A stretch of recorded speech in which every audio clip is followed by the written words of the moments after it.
Thanks, ma'am. All right, this update is brought to you by DraftKings Seriously. Fantasy Sports. It's official. Today, the Aztecs announced their 19th head coach in program history, Sean Lewis, who will join us today on the show. And Aztecs basketball coming up on Friday versus UC San Diego, 7 p.m. tip-off.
All right, San Diego and Southern California, what's going on? It's hour one of Jon and Jim. There's a lot going on in San Diego sports. We're here to cover it all with you for the next 3 hours. As Jim just said during his update, Sean Lewis, new Aztec football coach, will join the show.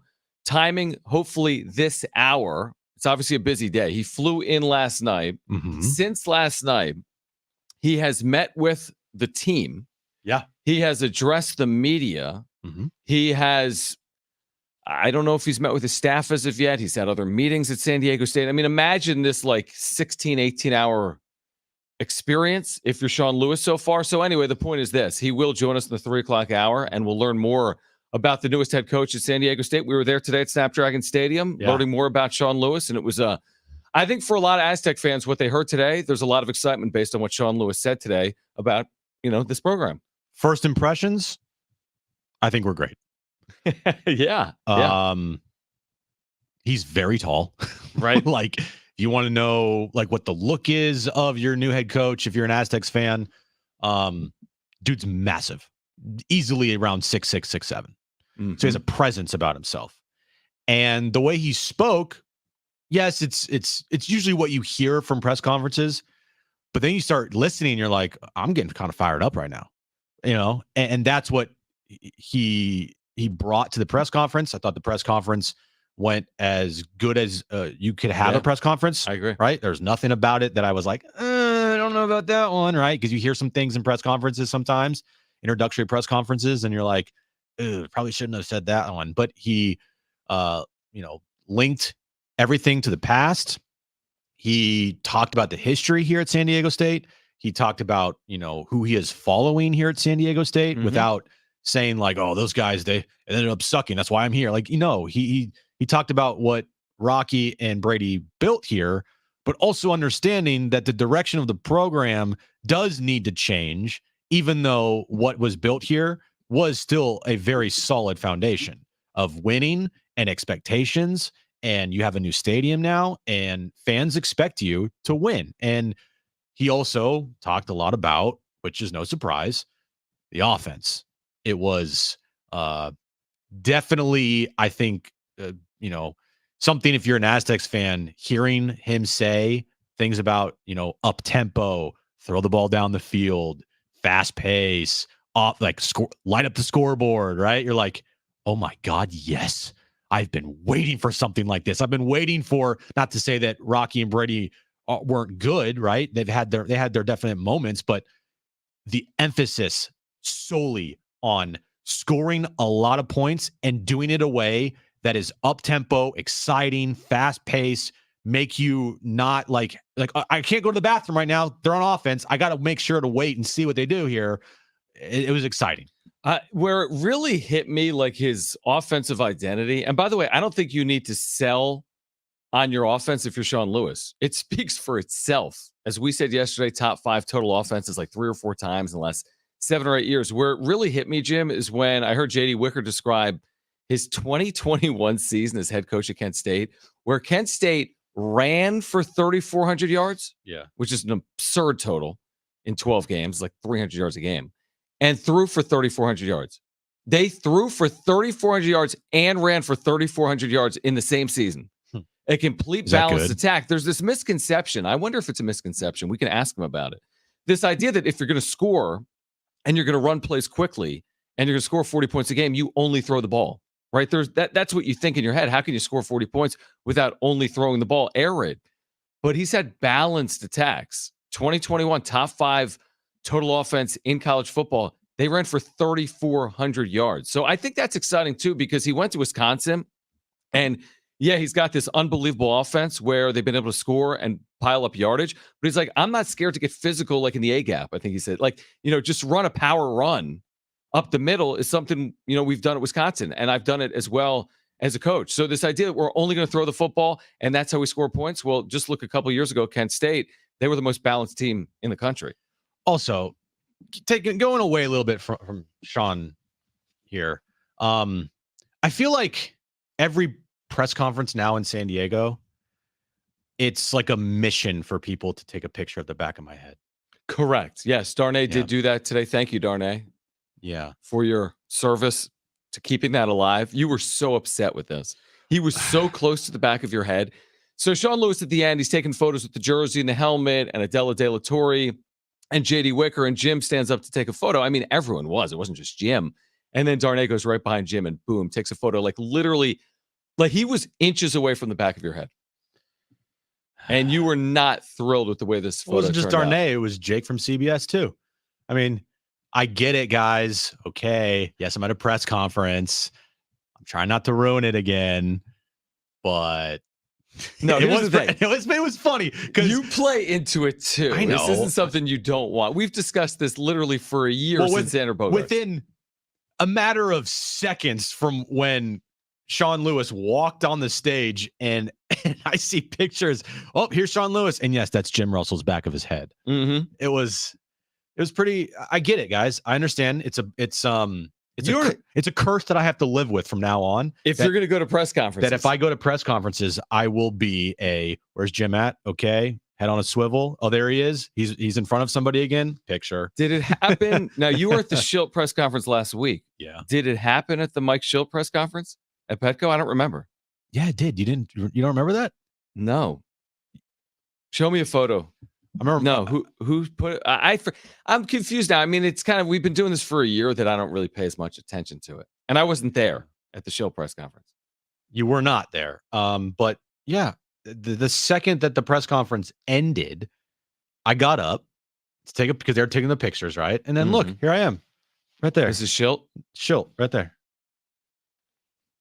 Oh, yeah, back of your head. Yeah. And we posted that from Jon and Jim. So you're on board with it. It's part of the basically it's the DNA of the show. Without that, really, what is the show? Without the back of your head, what is this? Even JD mentioned, I think we were texting, he was like, yeah, just we're gonna keep head on a swivel. We have somebody watching you at all times. Dude, JD doesn't even say hi to you. After the press conference, JD's talking to the media. He's done with the media scrum. He walks up to you. He's like, did you ruin the press conference? That's basically what he said. Like, did you stand up at all? Right. Did you get in front of us? Exactly. Like, where were you? Because we had designated seats. So they were smart.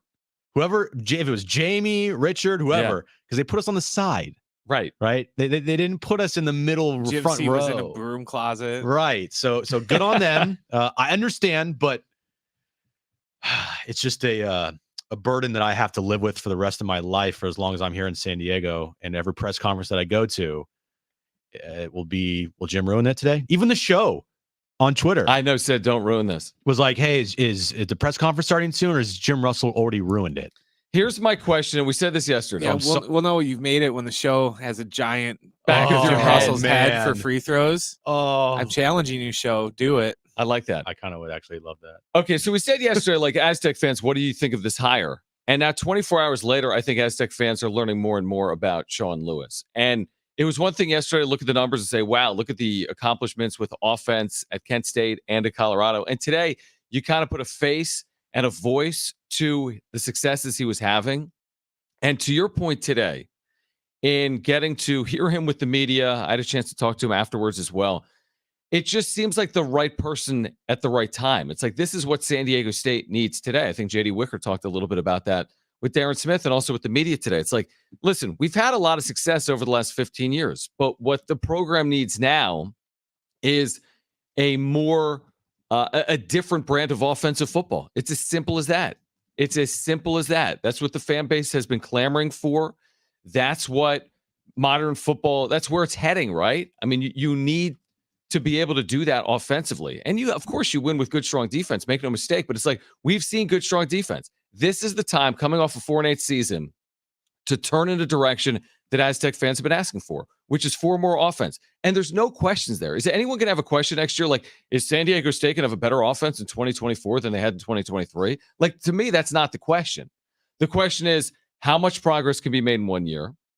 You could argue how long is Sean Lewis going to be here? That's maybe for another day, but it's a good thing if he's not here for a long period of time, potentially, because it means he wins.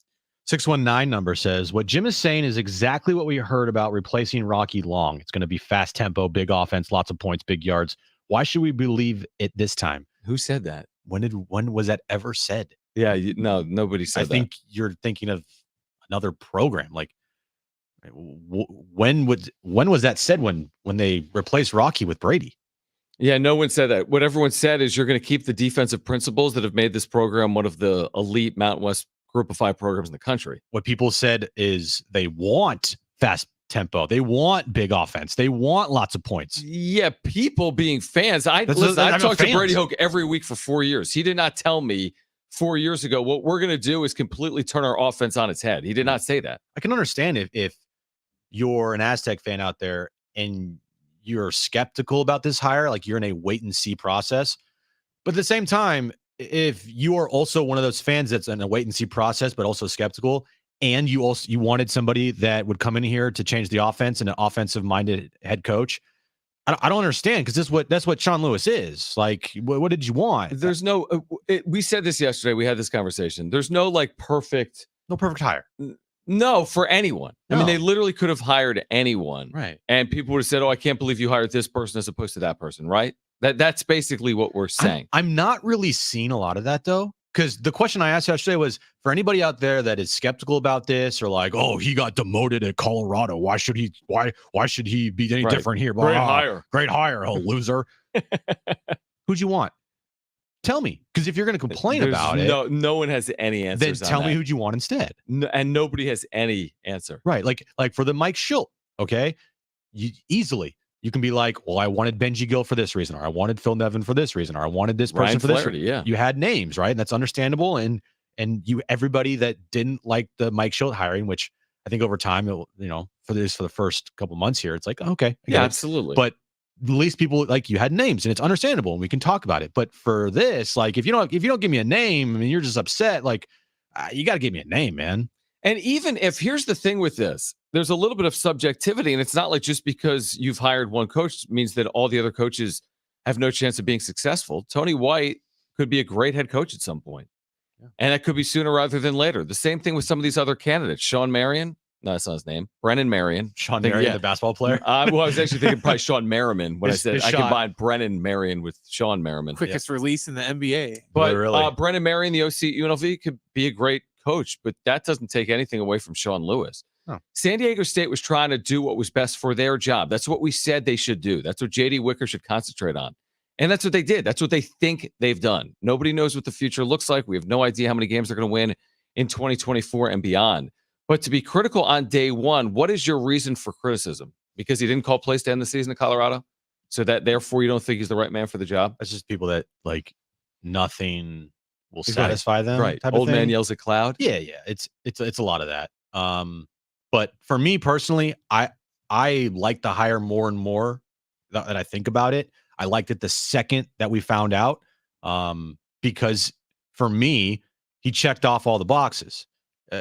Offensive-minded head coach, young but not too young, has experience being a head coach in college football, been at some multiple stops. Like, all of this for me, it checked off all the boxes.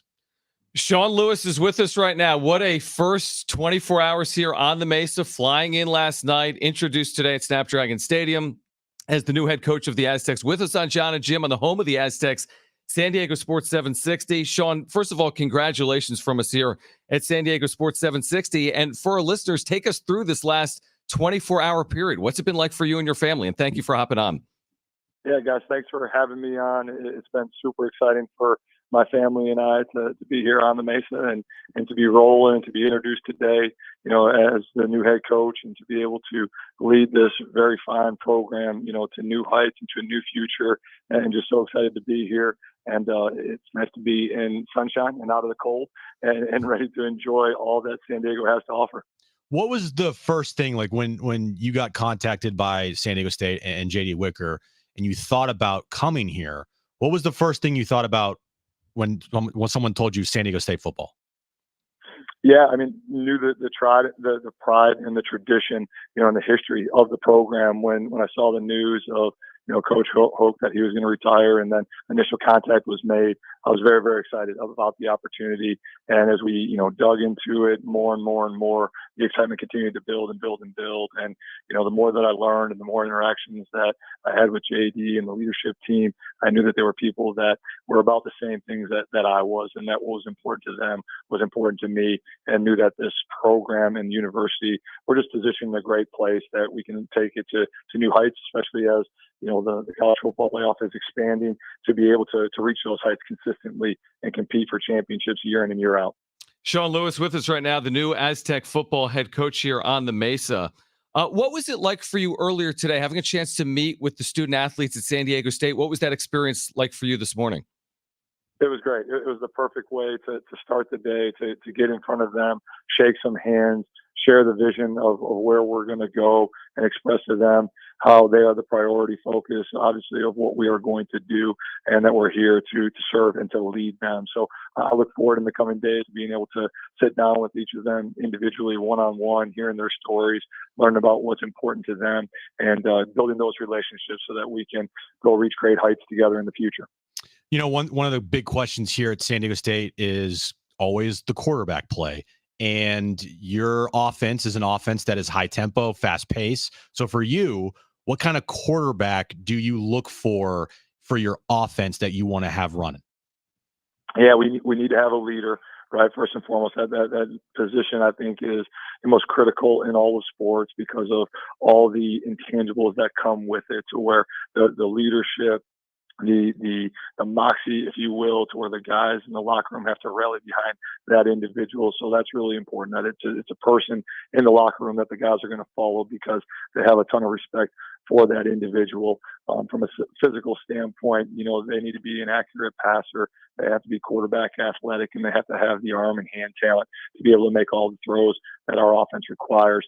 All over the field. So those are the things that we're going to emphasize. Those are the things that we're going to constantly develop and work through and make sure that they can process and see the game in a clear, consistent manner so they can be efficient with their decision making.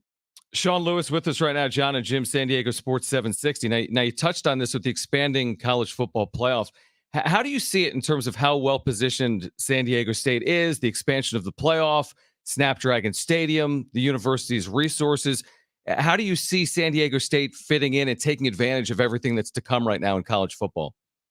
Yeah, I think we're in a remarkable position with all the things that you just mentioned, and also with the Aztec link and what they have started to do so that we can build upon the NLI space to continue to develop and retain our roster at the level that it needs to be to compete at that highest level. So everything is in place, and all we need to do is continue to refine it and enhance it and to take it to those new heights by doing great work together and telling our story and making sure that people are buying their tickets, that Snapdragon's full. That's an unbelievable home field advantage so that we can protect our home turf, which is a very unique and special spot, and then maximize the opportunities that we have, given the landscape that we're in, and we're positioned for greatness to do so. Being at Colorado this past year for you, you've obviously seen how much the transfer portal was used. For your time here now at San Diego State, what is your thoughts on the transfer portal how often do you plan to utilize the transfer portal? And what did you learn at Colorado seeing the amount of players come through there via the transfer portal? Yeah, the portal is obviously, a piece of the puzzle right now, and it's another avenue that you can go down, that you can pursue to, bring the talent and the character and the players and young men that you need, to win into your program.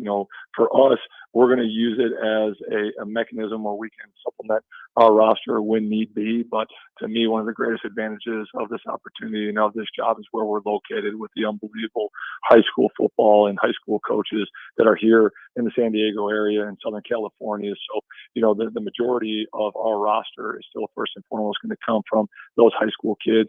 And as we build a competitive depth and competitive maturity that we need through all the position groups, it'll start at the high school ranks, and then we'll tap into all the different buckets that are out there, whether that be the portal with undergrads or graduate transfers, also junior colleges, but every avenue where there's talented young men that match our standards and that have the same expectations that we do. We will vet them out and see who the right fit is for us, so that we can have the competitive maturity and the competitive depth that we need on our roster, for the long haul that is the season, to consistently win at the level that we're going to.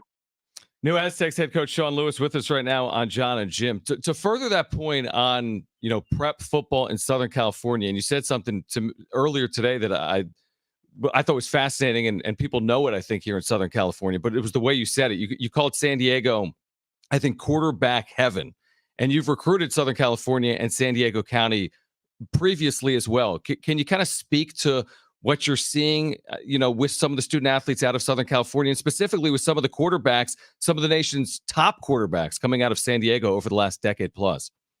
Yeah, absolutely right. I mean, I think all you got to do is look at the history and the young men that have come out of this area, and the production that they have had, and the heights that they have reached, after their prep career. And that speaks to, the talent and the level of coaching that they're getting, right? So that's an area where we're going to have to be great, in all the skill positions, to where, again, we got beautiful weather. We get to play this beautiful game year round. So the development of those positions, is happening at an exponential rate, especially with the level of coaching that is happening in this area.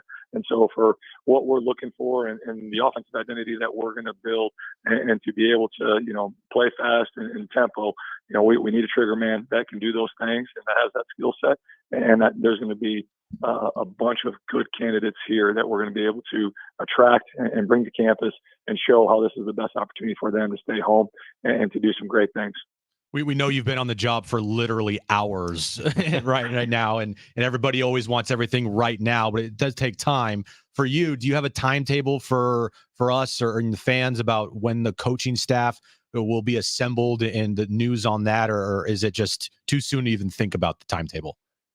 No, I mean, we're working diligently to get our leadership in place. I truly believe that leadership is a difference maker, and I want to make sure that our team is in place as fast as possible. But again, having been a head coach in the past, I don't want to do that at the expectation or, because of a timeline, or you do it so fast just to get it done. I want to make sure that it is done properly, and I want to make sure that we have the right pieces in place with the right people to do the job that we need to do. So, there's some people that all day long obviously have been reaching out, and there's guys that I've done really good work with in the past that will get to, campus as fast as possible, but we're going to make sure that we have the right guys in place.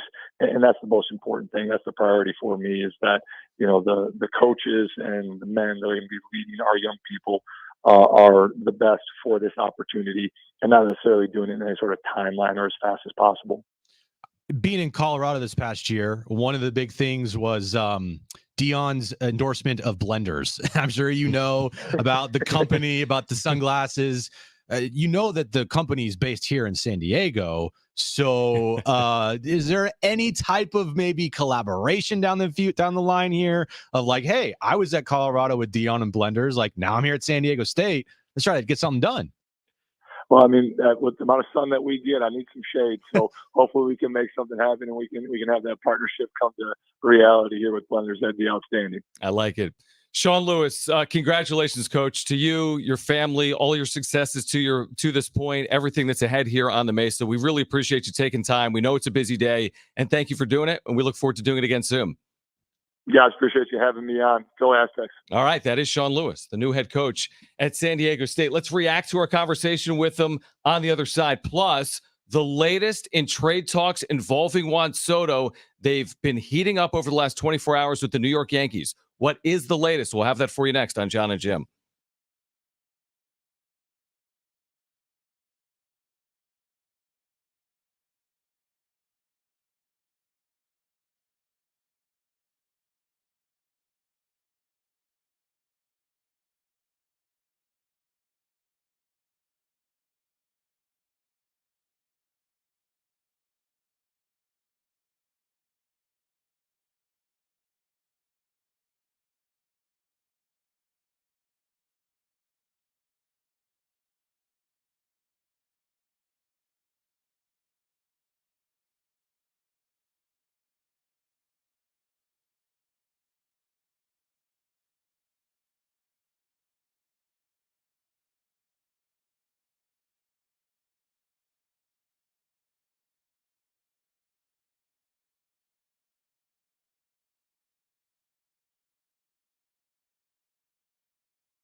All right, your reaction to the new head coach on the Mesa, Sean Lewis, and our conversation with him, plus the latest involving trade talks for Juan Soto between the Yankees and the Padres. Next.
All right, this update is brought to you by DraftKings Fantasy Sports. We just talked to him, the new head coach of your San Diego State Aztecs, Sean Lewis, signing a 5-year deal to be head coach here in San Diego. Moving over to Aztecs basketball, they get back underway on Friday versus UC San Diego, 7 p.m. tip-off there. 6 p.m. pregame coverage starts right here on San Diego Sports 760. And Padres news today, Ryan Flaherty, the Padres' now former offensive coordinator, will be on the coaching staff of the Cubs next season. Sorry, Brent. Check out what DraftKings has to offer this season with code SPORTS, because life's more fun when you're in on the action. DraftKings, the crown is yours. Gambling problem? Call 1-800-GAMBLER. Age and eligibility restrictions do apply. Void where prohibited. See DraftKings.com for details today. All right, we've got the very latest on trade talks between the Padres and Yankees. We'll share with you momentarily. Plus, on the show today, Sean Keeler, Denver Post, who wrote glowingly about Sean Lewis and what it means for the Buffaloes to lose him. He'll join us coming up at 4. And J.R. Tolver, Aztec Link, Aztec for Life.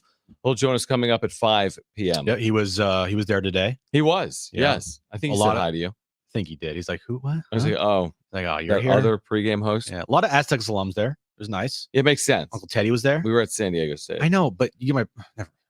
All right. It's like when we go to a Padres press conference, there's like a lot of people that work for the Padres there. No, Aztec Yeah, that makes sense. That would have been weirder if it was like, Okay. yeah, there's a lot of Who are your University of alums? Texas alums there today. Yeah, no, okay, give me some alums. I can't, off the top of my head, I can't name the names, but I know there were a lot of former players there. JR. Yeah, JR was hanging out with all of them.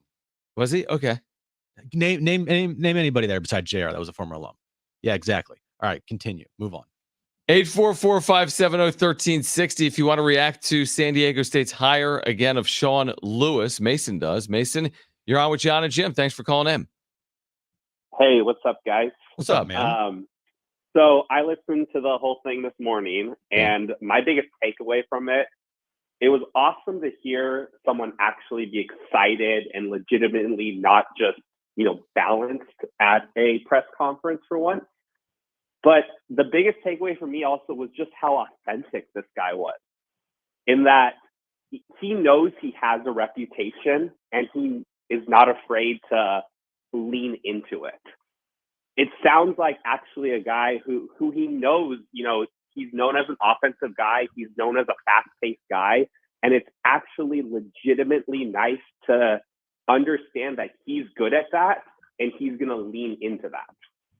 Thank you, Mason. Appreciate the call. That's an interesting point. He was not running away from the successes he's had on the offensive side of the ball, right? He wasn't saying, hey, it's going to take time to get this offense going, right? He talked about, scoring at high clips and winning games at a high rate off the jump. So I think it is exciting for Aztec fans. Much more on it throughout the course of the next 2.5+ hours. Okay, so Andy Martino, SNY, this is what started this conversation about Juan Soto, because we talked about this weeks ago.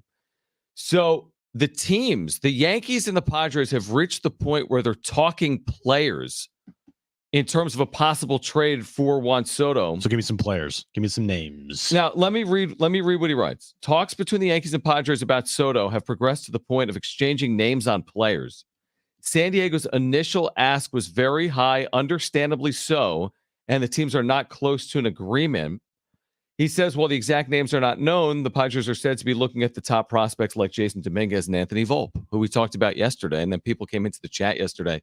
Maybe that was on the wrap-up show. Maybe it was here. I forget. Wrap-up show. And they were like, we'll never give up Jason Dominguez. You're going to have to get someone else. I'm like, no, that's not how this works. If you want Juan Soto, you're going to have the best and final offer. You're not the only team that the Padres could trade Juan Soto too. It's funny though, because the Yankees fans are doing the same thing that some Padres fans do with the trades, when it's like, okay, we'll give you our third string, shortstop, and you give us your best starting pitcher. Sure, it's a fair deal. No, and sure. It's like the Yankees It's like, no, we don't want to give up any prospects. We just want them for nothing. Now, but this is the team I'm turning to, Jim. I said it yesterday in the wrap-up show. I'm turning to the Yankees. They know that they need it for their fan base, and they're going to pay the extra arm and the extra leg. It's the New York freaking Yankees. With Brian Cashman, they have not won a World Series in 15 years. They're in the other league. They're in the American League. This is and they have a very good system. This is the team I'm leaning on to try to make a deal with. Anthony Volpe or Volpe, how do you ever say Whatever his it last is. name? Another shortstop. It's like I get it. You got to get a top prospect from whoever you trade Juan Soto to. Gotta get multiple. Jason Dominguez is definitely a very intriguing name. I would think that he would have to be a part of the deal. I don't care. Yankees fans can cry about it. Other people can cry about it. You need to get a top prospect back. And Jason Dominguez, to me, like, has to be in that deal. Okay. I don't care. If you're AJ Preller, Yeah, you can't spin it else. You have to get their best prospect. you have a line in the sand. And since you have the hot commodity, you have the thing that people want in this instance, the Yankees, you have something the Yankees desperately want in Juan Soto. Mm-hmm. And this ain't going to be a 1-year rental. Like, Not if it's the Yankees. If the Yankees trade for Juan Soto, they're signing Juan Soto. Like, that is a pretty, I think, obvious thing to put 2 and 2 together, right? If all of a sudden Juan Soto got traded to the Marlins, he's gone after the year, right? Mm-hmm. You going to the Yankees are probably going to re-sign Juan Soto. So they want Soto desperately. Understandable. He's one of the best players in the game. I don't want the Padres to trade Juan Soto. You don't want the Padres to trade Juan Soto. But because of circumstances, let's just say, like, they're going to trade Juan Soto here. Right. If it's going to happen, it's going to happen. If it's going to happen, it's going to happen. Get the best return. Then you get the best return. And you tell the Yankees, I am not crossing that line. You have to come to me. Mm-hmm. Okay. I tell you what I want. And then you come to me with a combination of players that I told you I wanted. But there's got to be a line in that sand by Preller, and he can't cross it. He can't be like, well, I have to get rid of Soto. If I don't get rid of Soto, then I can't build a cohesive roster. So let's just move him. No, like, you have you stand pat, and you don't trade him for anything less than what you want. You've got the hot guy. Yeah. Now, it's not the ideal circumstance because you shouldn't be trading him, but that's neither here nor there. If you're trading him, you're trading him. So forget about the backstory. Oh, how do they get into this spot? Oh my gosh, they have to lower payroll. Whatever. I mean, we can have that conversation for months. If you're trading him, then, and I said this yesterday, and Kyle Glazer agreed, I'm not attaching Juan Soto to Jake Cronenworth to free up money. No, because you're not going to get a good deal. You're not getting the top prospects like Jason Dominguez or Anthony Volpe or Michael King or whomever. Yeah. So I'm trading Juan Soto for the best possible return as deemed by my scouting department. And if it's the Yankees, which I believe it will be, because I think the Yankees will overpay at the end of the day. I think when they're asked for best and final, if it's a take it or leave it, I think they're going to take it, so to speak. So that's who I'm leaning on first. And if it's not the Yankees, there's other options. Kyle Glazer actually laid them out today at Baseball America. 2 of his top 5 teams, by the way, Kyle's, were the Dodgers and the Giants. I don't see it in terms of a potential return. Dude, I just don't see it. I don't see any scenario where it happens. I don't know how you sell it. It's hard enough to trade Juan Soto. Yeah. That's why I can sell it if it's the Yankees and if you're getting the top prospect back. You can try. Again, you like you said, whoever gets Juan Soto wins the trade. Right. That's how I would still view this. Right. But then I would also say, well, if they got Jason Dominguez back, which is a player that 20 years old, one of the top-rated prospects in baseball. Okay, yeah, spent very little time up in New York last year. I think he got injured, but he had like 4 home runs and like 30 at bats with them. Like three at bats, 4 homers. It was amazing. It was an awesome feat that no one's ever done. Ever done it. No one's ever done it before. I could, if he turns into something like, that'd be awesome. But at the same time, if you're trading Juan Soto, you got to get what you want back for him.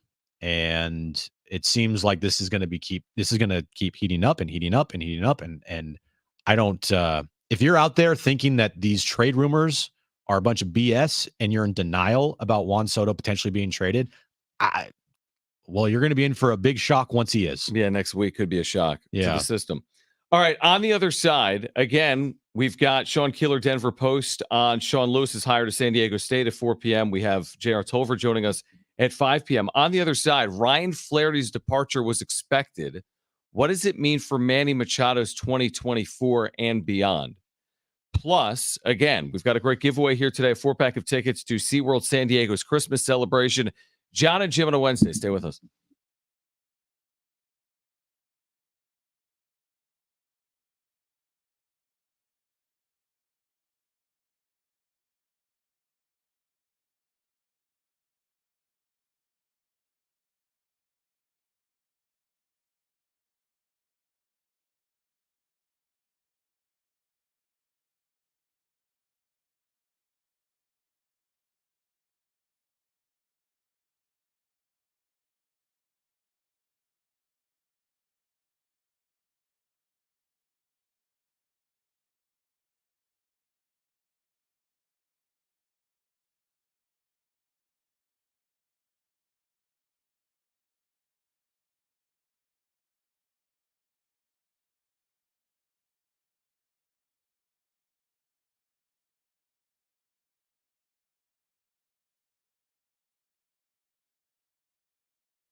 All right, Ryan Flaherty has left the Padres organization. What does it mean for Manny Machado? That's next, Jon and Jim.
All right, Jon and Jim with you. We've got a loaded next couple of hours for you. We're going to head out to Denver coming up in the 4 o'clock hour because Sean Keeler writes for the Denver Post, and he wrote glowingly about Sean Lewis to San Diego State and its impact on the Buffaloes. Then we're going to catch up with J.R. Tolver, Aztec for Life, Aztec Link, coming up at 5 p.m. So Ryan Flaherty is now the bench coach of the Cubs, and I got a good tidbit from Darren, who's listening, about Flaherty's got a long-time relationship going back a long way with the Cubs' current GM, not Jed Hoyer, but the GM Hawkins. Mm-hmm. They go all the way back to their time at Vanderbilt. So, you put the pieces together there. And this makes sense. If Ryan Flaherty was considered for a job he didn't get, then it probably makes sense for the parties to part ways. That's how business works. Mike Schultz, the manager, not Ryan Flaherty. Now, you do have to ask the question because it is Manny Machado. And Manny requires the additional layer of what is the impact of not having Ryan Flaherty with Manny Machado, considering the relationship that's been well documented. Is Manny going to be okay? That's the thing. Aren't you in the business? Haven't they kind of appeased Manny at every step over the years? They definitely have. Definitely. Mm-hmm. They've hired certain coaches for Manny Machado. All right. They've fired certain people Managers for Manny Machado. Yeah. They've kept people around for Manny Machado. All right. So we know who has to be a little coddled here, no doubt, in San Diego. Yeah. Yes. And I said this when Mike Schultz got hired. They need, it didn't really matter. Okay, Ruben Niebla, he's staying. That's good. They need to desperately fix this offense. the philosophies, the analytics, or whatever goes on behind the scenes that goes into relaying information to hitters, to approaches, to philosophies, to whatever. Change that. It needs to change. Okay. And Ryan Flaherty was the quote offensive coordinator here. Sure. And I don't know, it didn't seem like to me in the time that he was here, I guess not running the offense, but in charge of getting hitters information or talking about hit approaches, whatever the case may be, whatever the hell he did here. It wasn't good. So to me, thank you, but you're saying it makes right. You're saying that based on the results. Yeah. And listen, I would say this about Ryan Flaherty. He probably has a bright future. He may have a chance to manage. Bench coach for Craig Counsell, I think, is a pretty good job. Yeah. And probably a decent opportunity comparable to the one maybe you just had in San Diego. But in this exact time and space, it doesn't make sense for Flaherty to still be here. And that's not a knock on Flaherty. But if you hired Mike Schild and Ryan Flaherty applied for that job, that's a bit of a tough pill to swallow, probably. Like, you're being considered for the manager. You didn't get the job and you're going to stick around. And we said this.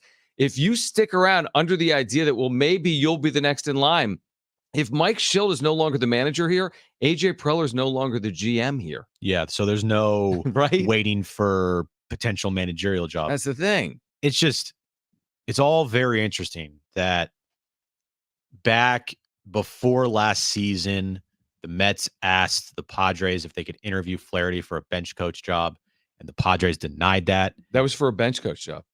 Is that what it was? A job? I don't know. Yeah. Maybe manager, but they had Buck Showalter there. They just came off of thinking the playoffs. Right. So I think it was maybe like it was a position on the Mets coaching staff, I think. The Padres said no. Right.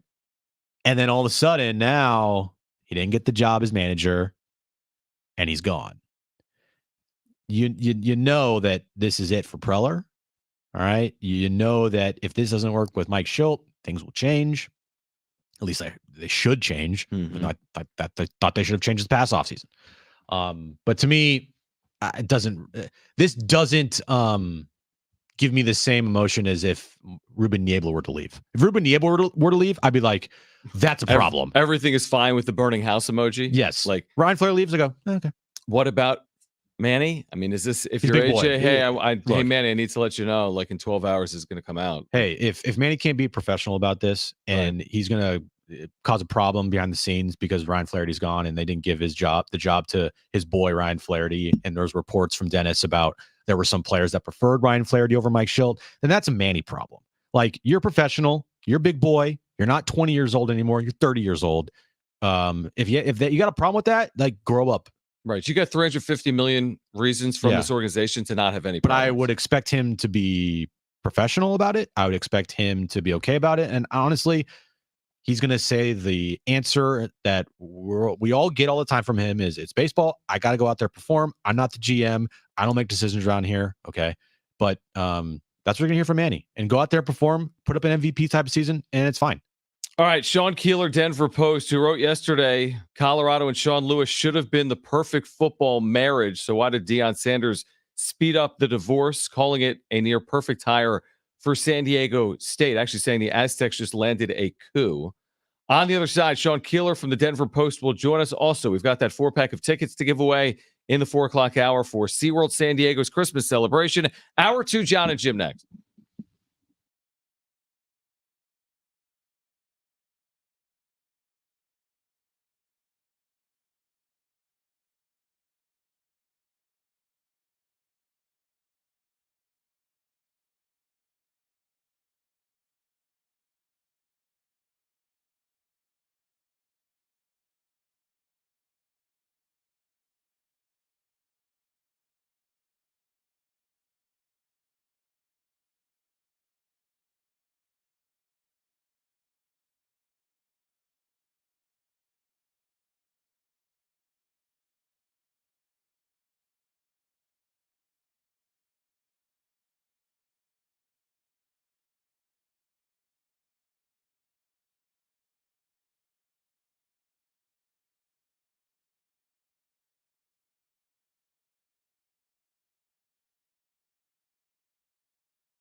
All right, this update is brought to you by DraftKings Fantasy Sports. It is official. The Aztecs have hired their 19th head coach in program history.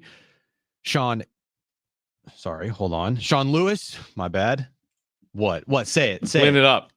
I'm trying to find my read here. I was scrolling. Jeez. San Diego State basketball Friday night, 7 p.m. tip-off versus UC San Diego, 6 p.m. at pregame right here on San Diego Sports 760. And Ryan Flaherty is joining the Cubs coaching staff after being a finalist for the Padres managerial job this past offseason. Check out what DraftKings has to offer this season with Code Sports, because life's more fun when you're in on the action. DraftKings, the crown is yours. Gambling problem? Call 1-800-GAMBLER. Age and eligibility restrictions to apply. Void where prohibited. See DraftKings.com for details today.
All right, San Diego and Southern California, what's going on? It's hour 2 of Jon and Jim. We continue to react to the news that Sean Lewis is the new head coach at San Diego State. We had him on the show within the last hour. Of course, he was officially introduced earlier today at Snapdragon Stadium. I found an article written by a columnist at the Denver Post to be really fascinating, and he's joining us right now. Sean Keeler is with us. The title of this article from Keeler is that Colorado and Sean Lewis should have been the perfect football marriage. So why did Deion Sanders speed up the divorce?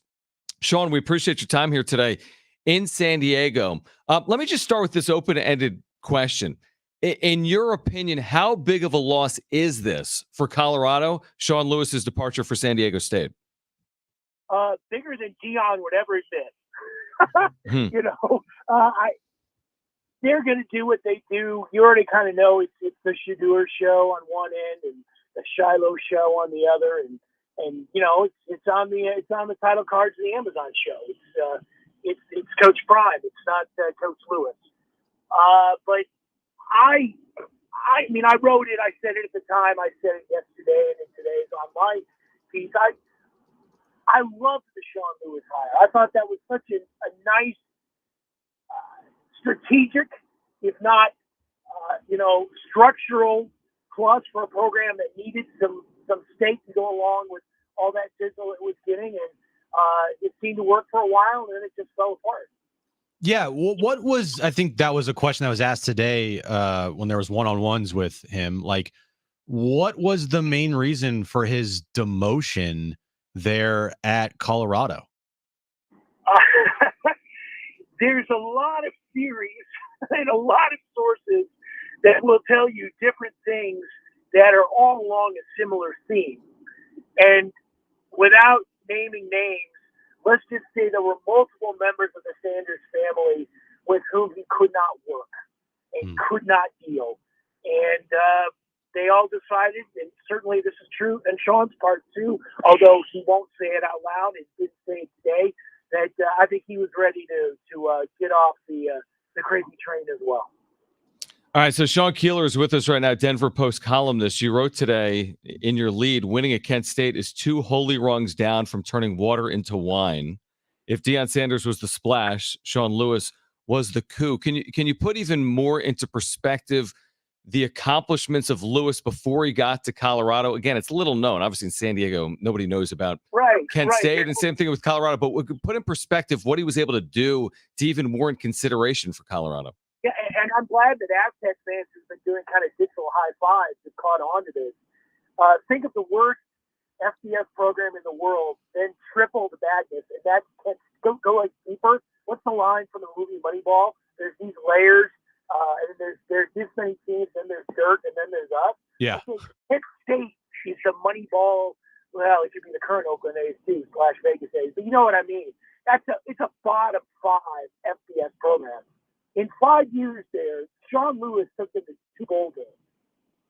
In 5 years there, he had, I think, 2, if not certainly 1, top 5 team in rushing attempts and top 30 in rush yards.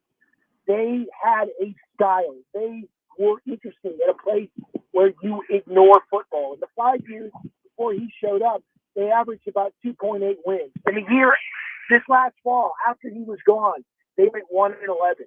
That is a job that if you don't have a good care, that's hard to be 500, if that makes any sense. And if you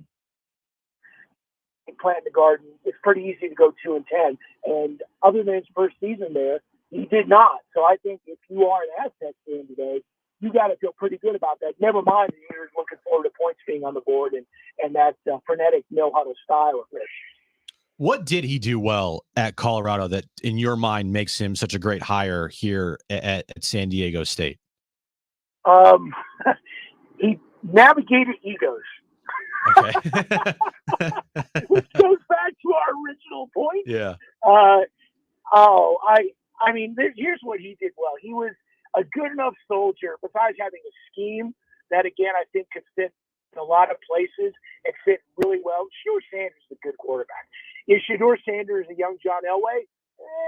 We'll see. But no, Shedeur Sanders is a very good college quarterback. You put that with Sean Lewis' system, you got a stew cooking. Let me give you an example of what kind of guy Sean Lewis is. Fisher DeBerry, the retired Air Force coach, has a charity function every May, I want to say, early May, late April, in Denver. He had it at Empower Field.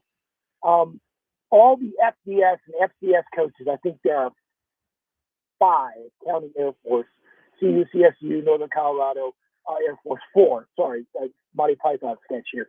4 coaches come to this to raise money for Fisher DeBerry's foundation. Every program was represented by a head coach except for the Buffaloes. They sent Sean Lewis.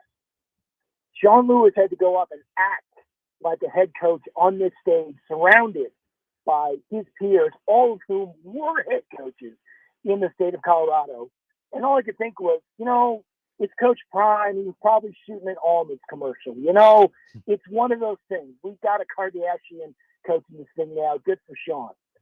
10 hours later, Deion Sanders' Instagram posts, and I don't know the specific date of this, so we have not hit this hard in print, but there is a photo of that day in late April, early May, in which of the same day of the Fisher DeBerry charity function that Deion did not attend, he is fishing and showing his latest catch.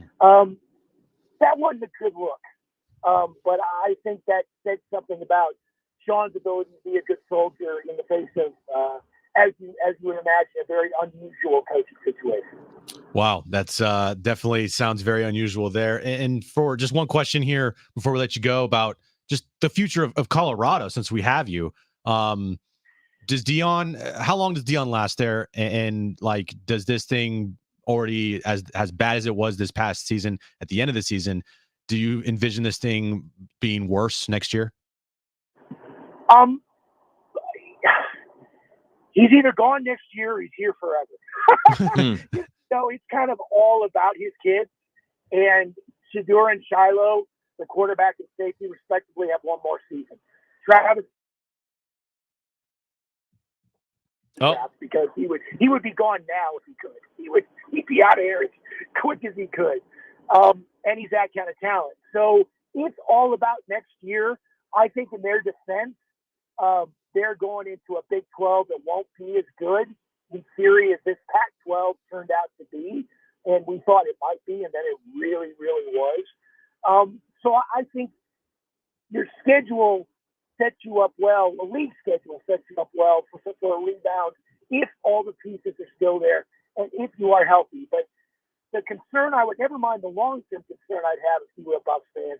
The short-term concern is, given what has happened with the Sean Lewis situation, if you are not a Deion Sanders friend or a member of the 1998 or 99 NFC Pro Bowl team, why would you want to coach for it?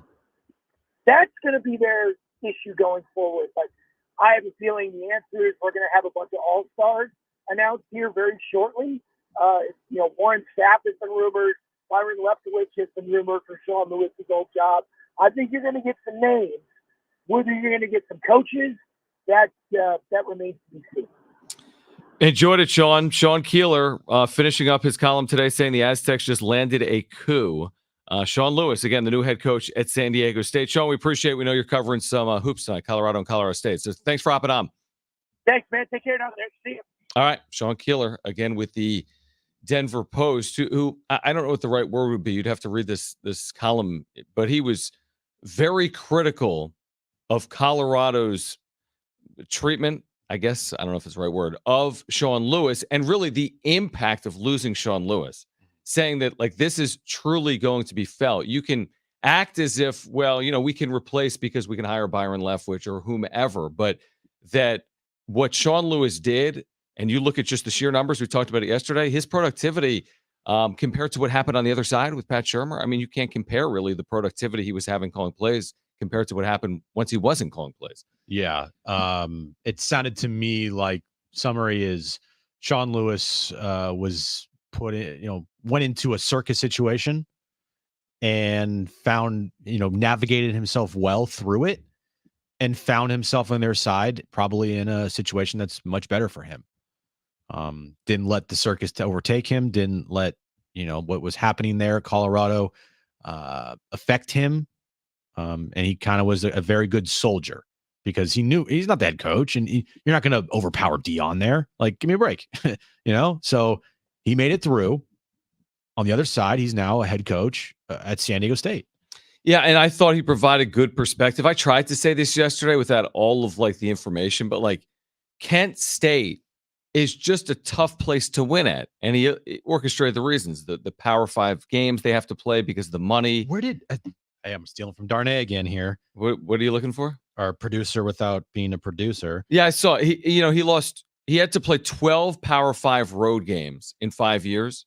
Like, listen to this I just scrolled past my back of my head. I hate you, Darnay. Listen to this schedule of the 12 losses at for Sean Lewis at Kent State. 12 Power 5 road losses. He had to play 12 Power 5 road games in 4 seasons because 1 year he didn't play any because of the pandemic. At the time, number 7 Oklahoma, at Washington, at number 1 Georgia, at number 6 Texas A&M, at number 5 Iowa, Maryland, ASU, at number 8 Auburn, at number 8 Wisconsin, Illinois, at number 10 Penn State, Ole Miss. That's just Good tough. luck. Yeah, it's tough for anyone to navigate. And when people say, well, his record was this, It was 24 and 31.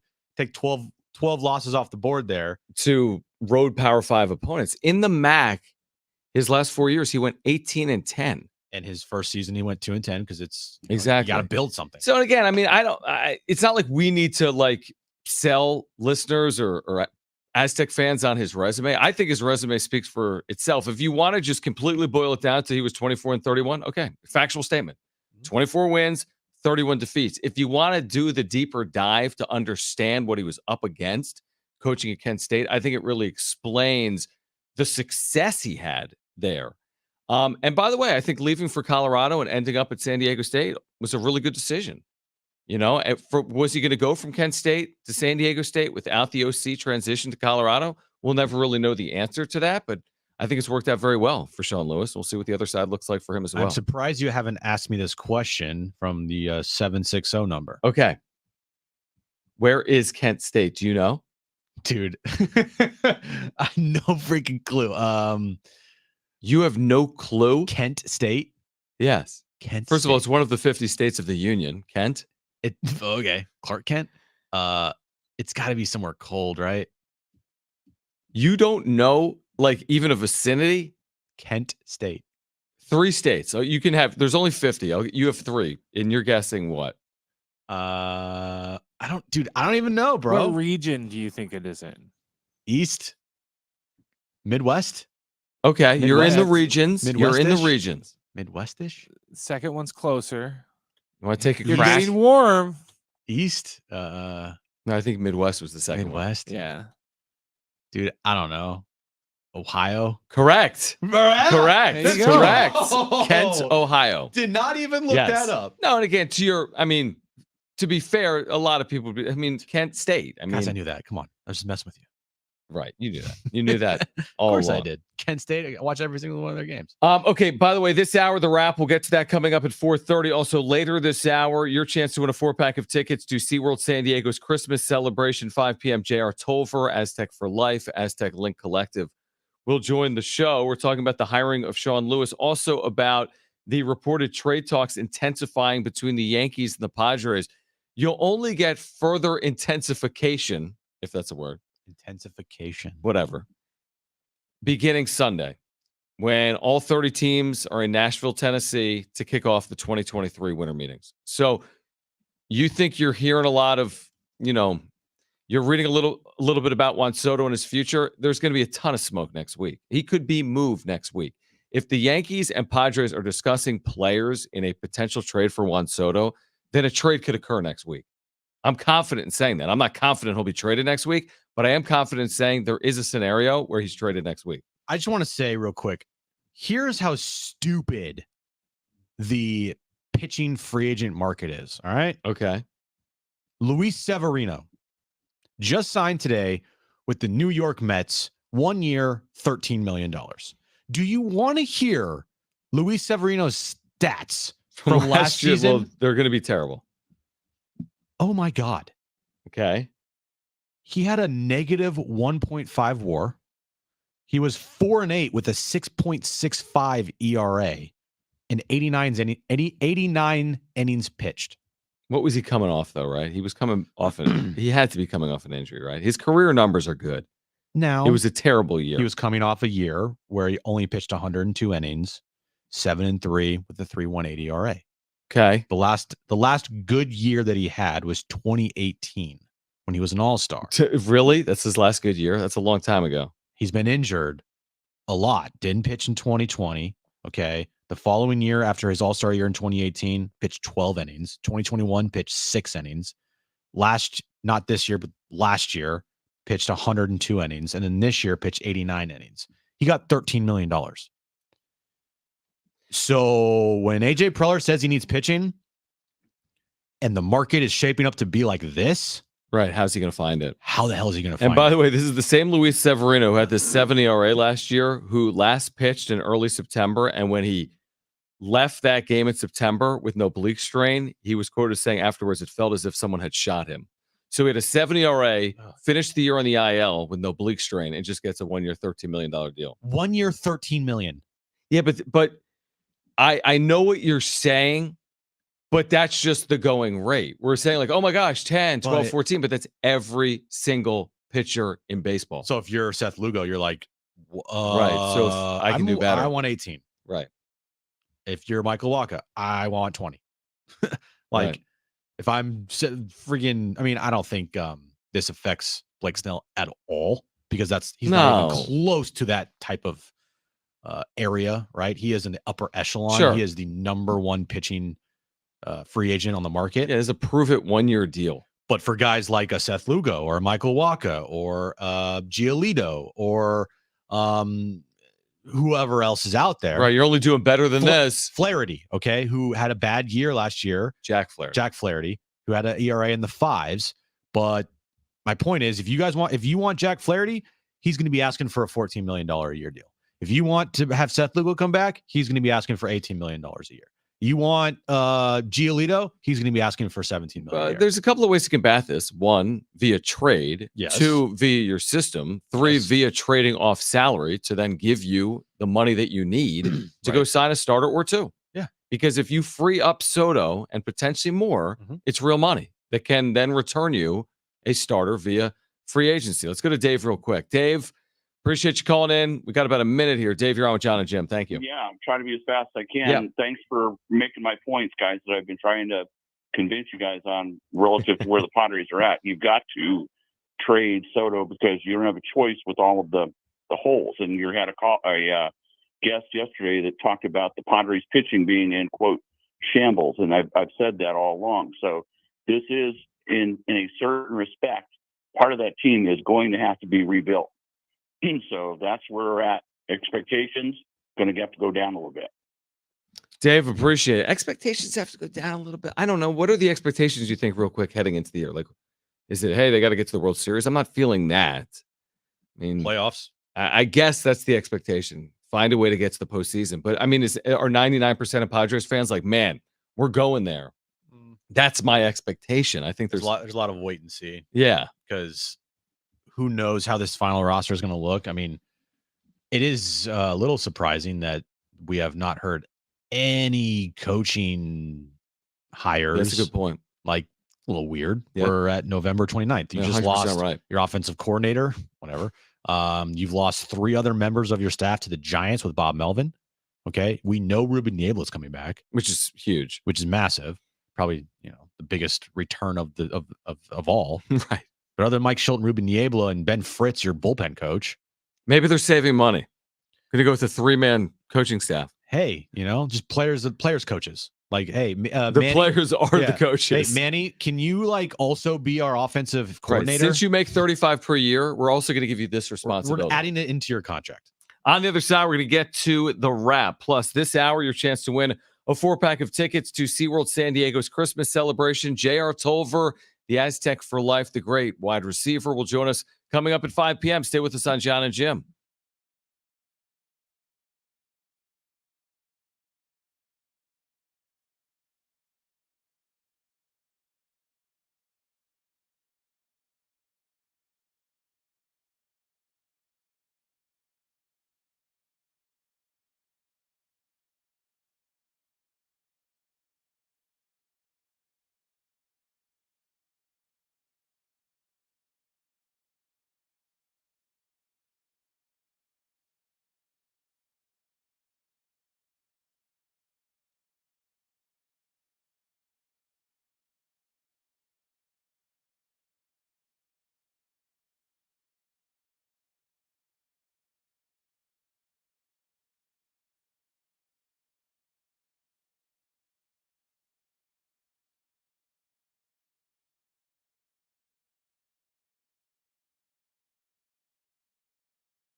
All right, the wrap on the other side. J.R. Tolver, Aztec for life. Great former wide receiver. Now with the Aztec Link Collective as well. He'll join us at 5 p.m. Stay with us.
This update is brought to you by DraftKings Fantasy Sports. It is official. Sean Lewis is the 19th head coach in San Diego State football program history. It was officially announced today at Snapdragon Stadium. Of course, we had Sean Lewis on the show. If you missed that interview, go to a podcast center and find that there. Aztecs basketball returning this Friday night versus UC San Diego.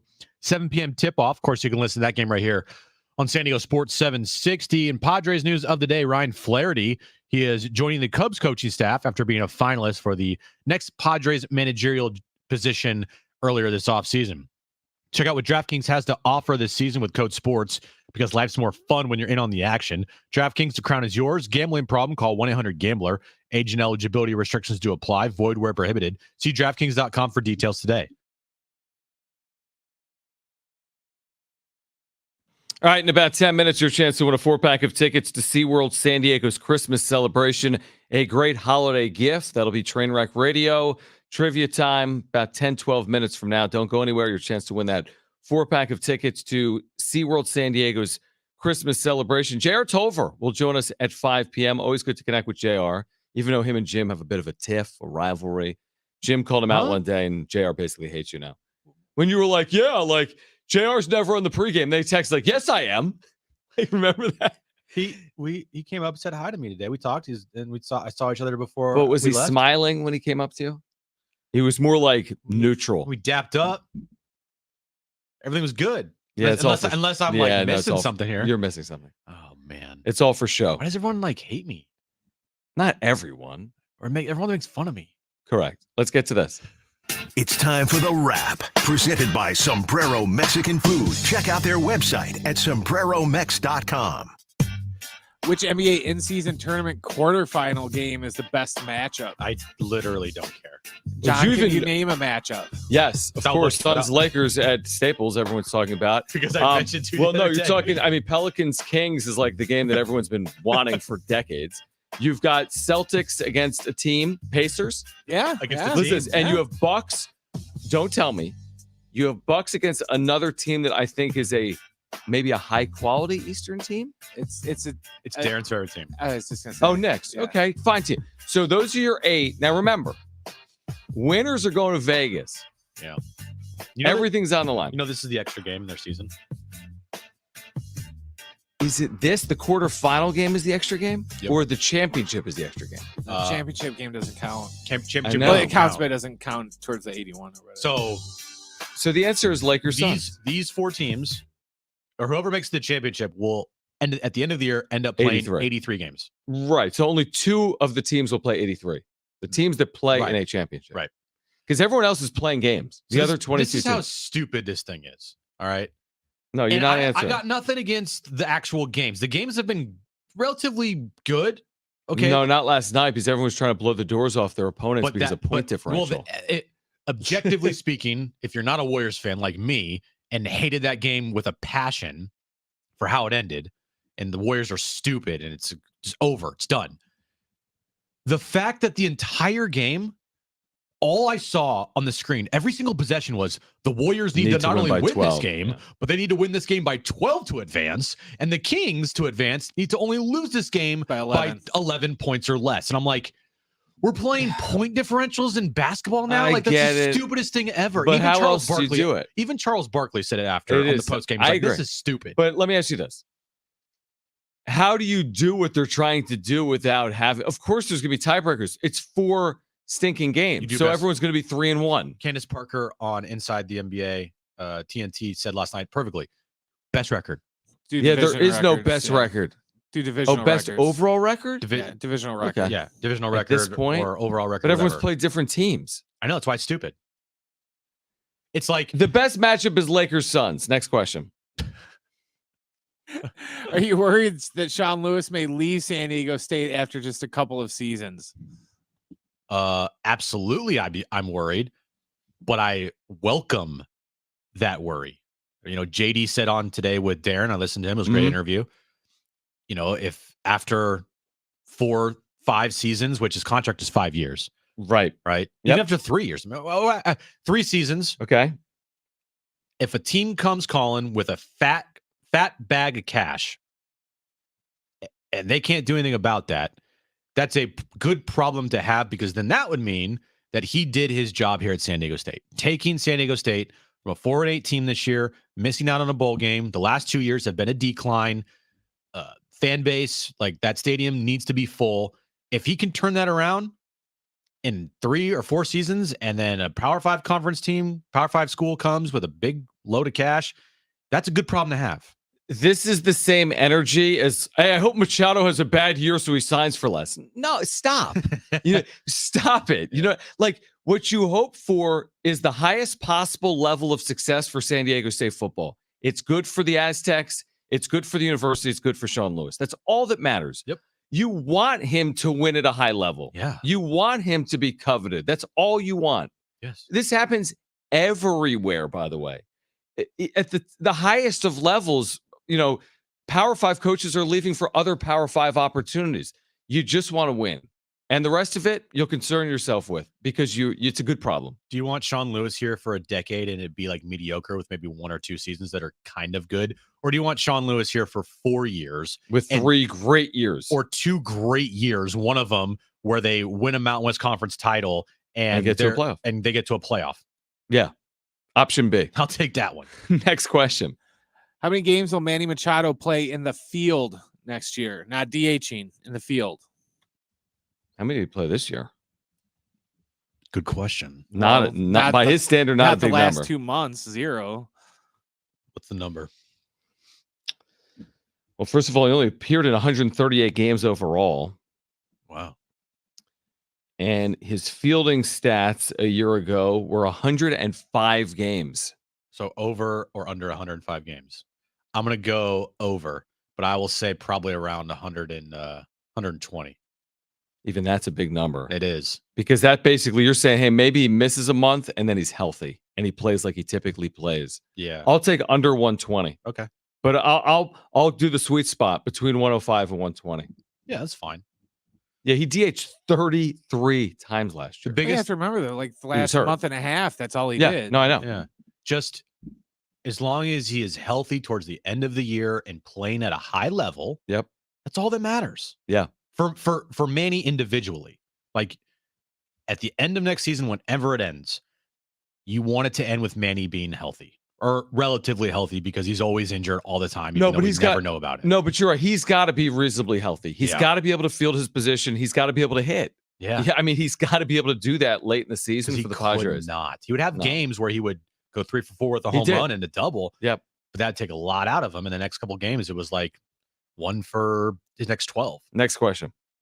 Will AJ Preller get at least 2 top 100 prospects back in a Juan Soto trade? I think so. He better. Yeah, I would hope so. I would hope like a top 50 prospect and then another top 100 prospect. Like, No. I need one of them's got to be high ceiling. well, one of them has to be like a top 15. top prospect in someone's organization. Yeah, exactly. Now with the Yankees, for example, like this I don't Jason know. Dominguez I don't cat, know where he's at. Yeah, I don't even think he's like a top 30 player. That's what I mean. So Yeah. he would.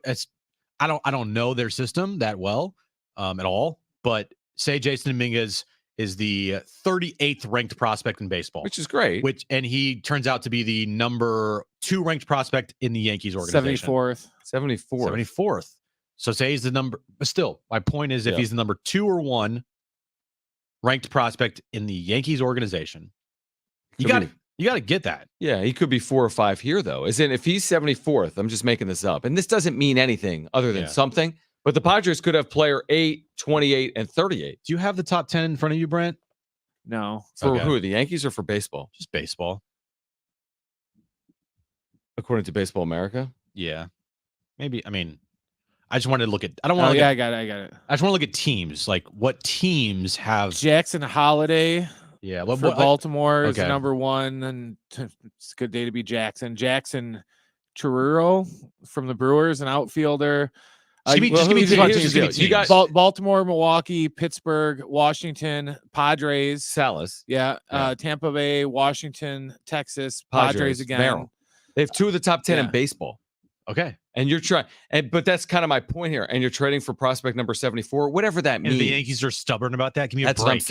That's what I'm saying. Break. That's why you can get Jason Dominguez. Give me a break. That's why you can get Jason Dominguez. I just wanted to see if there's any teams in there that would be potential other than the Yankees for Juan Soto. It doesn't really look like it. So you're getting 2 top 100, but forget about that. Get the 2 players that can impact your organization in the best way. Yeah. Unless it's Milwaukee, because they've said they're willing to shop anybody because they're going to blow everything up. All right. On the other side, let's give away a 4-pack of tickets to SeaWorld San Diego's Christmas celebration. We'll play Trainwreck Radio. You need to call right now for this great giveaway valued at hundreds of dollars. A perfect holiday gift. A 4-pack of tickets to SeaWorld San Diego's Christmas celebration.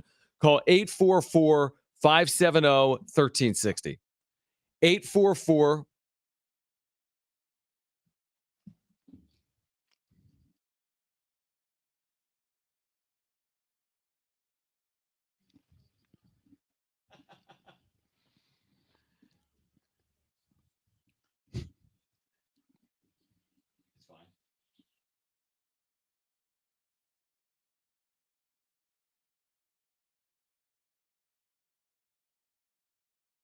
570-1360.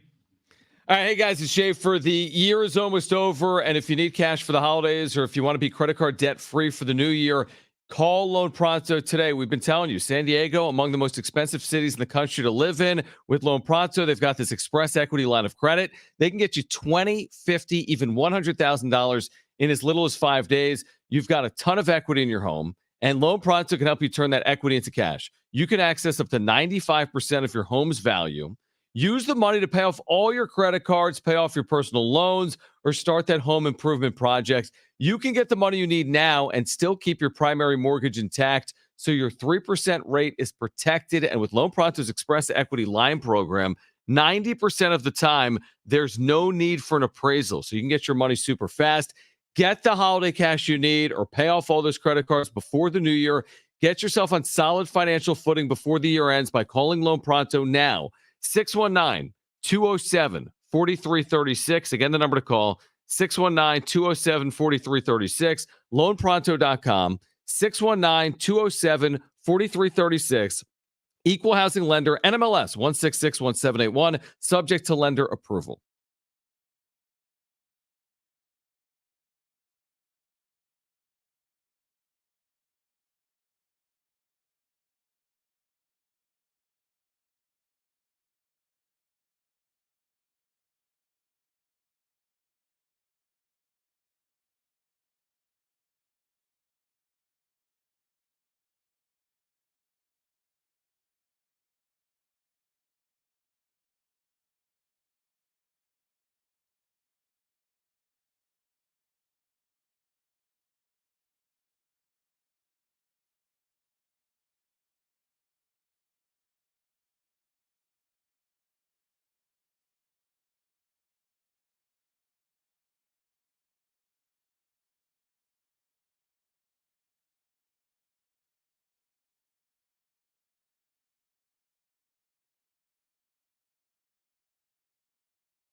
All right, Jared Tolver is going to join us.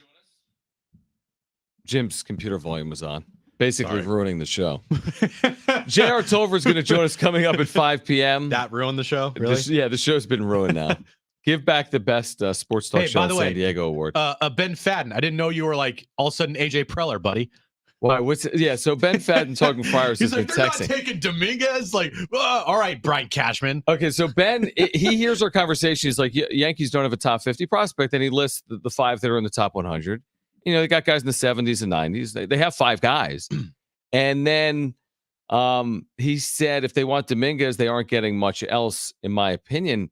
But what's interesting about that is, again, these are just lists and rankings, and any of these players could be the best in baseball or the worst in baseball. We have no clue.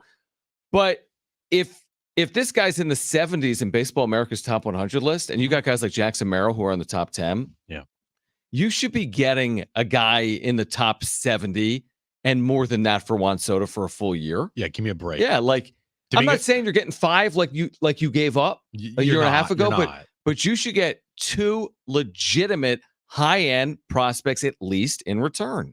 And you have to think of it this way. If you're Preller and you're talking to the Yankees, you're like, look, dude, or not dude, but look, Brian, listen. Look, New York. Look, New York Yankees. You realize when I trade you Juan Soto, that means you're probably going to end up with a contract for Juan Soto, and you're going to be getting Juan Soto for the next 15 years. So if that's the case, which I'm sure it would be the case with Brian Cashman and his agent, I'm blanking on his name, Scott Boras. Sorry. Mm-hmm. I'm getting the top prospect here or 2. Like, I ain't going to give him away for just nothing. No, not even. You're getting at least 2. Yeah. There is no way. Again, you've got to think about how you sell it to your fan base. Oh, we traded Juan Soto and got a top 10 prospect back. You need more than that. If you're trading him to the Marlins, I understand the Marlins stance because they're viewing it as we're only getting him for a year. He's not re-signing here. I'm just using the Marlins as an example. Also not the Padres' concern. You want this guy for 2024, here's the cost. Right. But also, too, like, you get what I'm saying? Is I do. You trade him to the Yankees, the likelihood of him signing a contract there and staying for 10-plus years is high. All right. It's not going to be the same with the Marlins or whoever else. J.R. Tolver in 10 minutes right now. Let's get to this.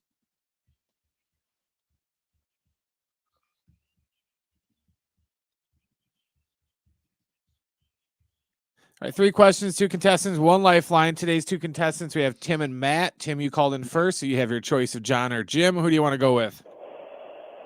John. All right. Tim and John. Tim and John. That means, Matt, you get me, all right? All right. Okay, He Brent. sounds thrilled. Very thrilled. I can see that. Brent, what's the question today?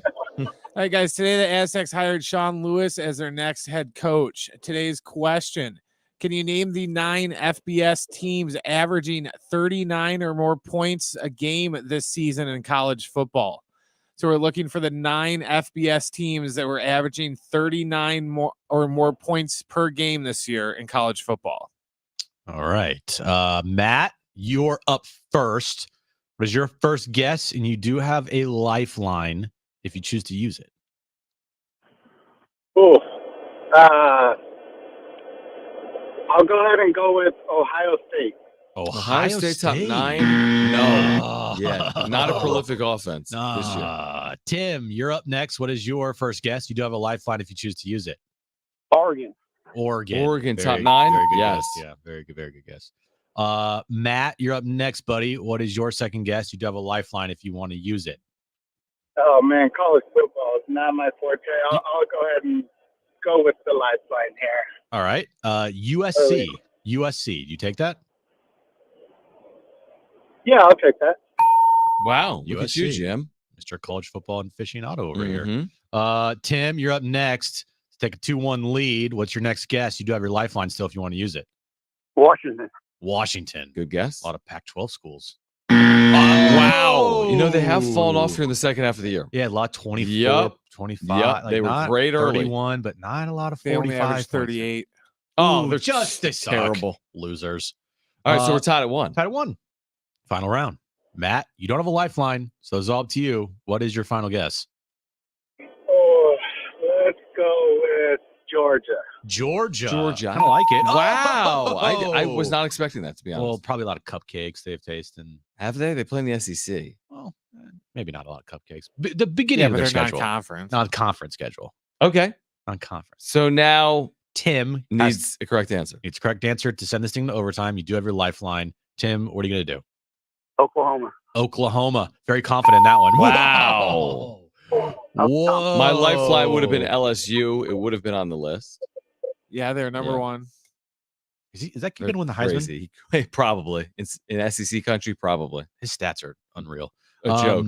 Okay, we're going to overtime. Brent, what's the rules and the question? All right, how overtime works is I'm going to ask you guys a question. When I'm done asking the question, you're going to yell out the name of your partner today, either John or Jim. Don't yell out the answer. Whoever yells out the name of their partner first, you're going to win the game by getting the question right, or you're going to lose the game by getting the question wrong. You guys got it? No. Okay. So he's going to ask a question, and if your name is Tim and you know the answer, you say John. If your name is Matt and you know the answer, you say Jim. That's how you buzz in, and then Brent will call on you for the correct answer. Yeah, and you're gonna get it right and win, or you're gonna get it wrong and lose. Correct. Okay. You guys got it? Let's try this out. Let's try this. Let's see how it works. Let's see how it goes. Okay, today's overtime question. Where was Sean Lewis coaching before taking the Aztec job? John. Whoa. I actually think I heard John I heard start. John. Yeah, Brent's in charge. I heard John first, so we're going to go with Tim, right? Yeah, Colorado. Colorado, that is for the win. That was a close one, How man. about that? It was close, but I'm with Brent, and we could always go to the replay, but he started saying John before Matt started saying Jim. You agree with that or no? I heard I don't know, man. We don't have You want to plan to protest? Little bit, but Let me look at the rule book. But you guys were very confident in both of you saying that John was Brent, first. you agree? Yes. Okay. Okay. All right. Congratulations then to Tim. Maybe you can take Matt with you. One of your 4 tickets to SeaWorld San Diego's Christmas celebration, where the wonders of the sea meet the joy of Christmas at SeaWorld San Diego's Christmas celebration. From underwater discoveries to San Diego's largest Christmas tree, the Sky Tower Tree of Lights. Experience thrilling rides to Mrs. Claus Christmas Parade, real reindeer, photos of Santa, taste heartwarming traditions, and sing along to a stocking full of soul featuring America's Got Talent finalist Brian Cheatham. It's a holiday celebration filled with wondrous moments. Only at SeaWorld San Diego, November 17th through January 7th. J.R. Tolver, Aztec for life, great receiver on the Mesa, running a collective right now for San Diego State Aztec Link. His thoughts on the hiring here today officially of Sean Lewis. Also, the role that NIL is playing for San Diego State moving forward right now as well. Hour 3, we'll kick it off with J.R. Tolver next on Jon and Jim.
All right, this update is brought to you by DraftKings Fantasy Sports. We'll start with the Aztecs today. They officially announced the hiring of their 19th head coach in program history, Sean Lewis. Of course, we caught up with him earlier today. If you missed that interview, you can check it out via YouTube or the podcast center there. It's at sportssd.com.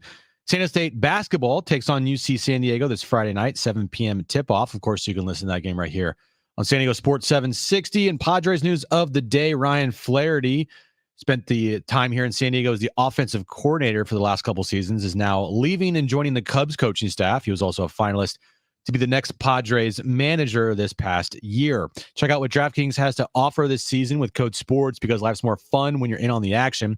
DraftKings, the crown is yours. Gambling problem? Call 1-800-GAMBLER. Age and eligibility restrictions do apply. Void where prohibited. See DraftKings.com for details today.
All right, San Diego and Southern California, what's going on? Final hour of Jon and Jim. Really eventful day in San Diego sports. It was great to be at Snapdragon Stadium for the introduction of Sean Lewis as the next Aztecs football coach. It was awesome to see J.R. Tolver, Aztec for life, running the Aztec Link Collective, which is so critically important right now. One of the great receivers in the history of San Diego State University as well. So, J.R., welcome back to Jon and Jim. It's good to catch up. It was good seeing you earlier. What's been your reaction here? What do you make of this hire? I bet as a former wide receiver, do you have eligibility? Would you like to try to catch passes?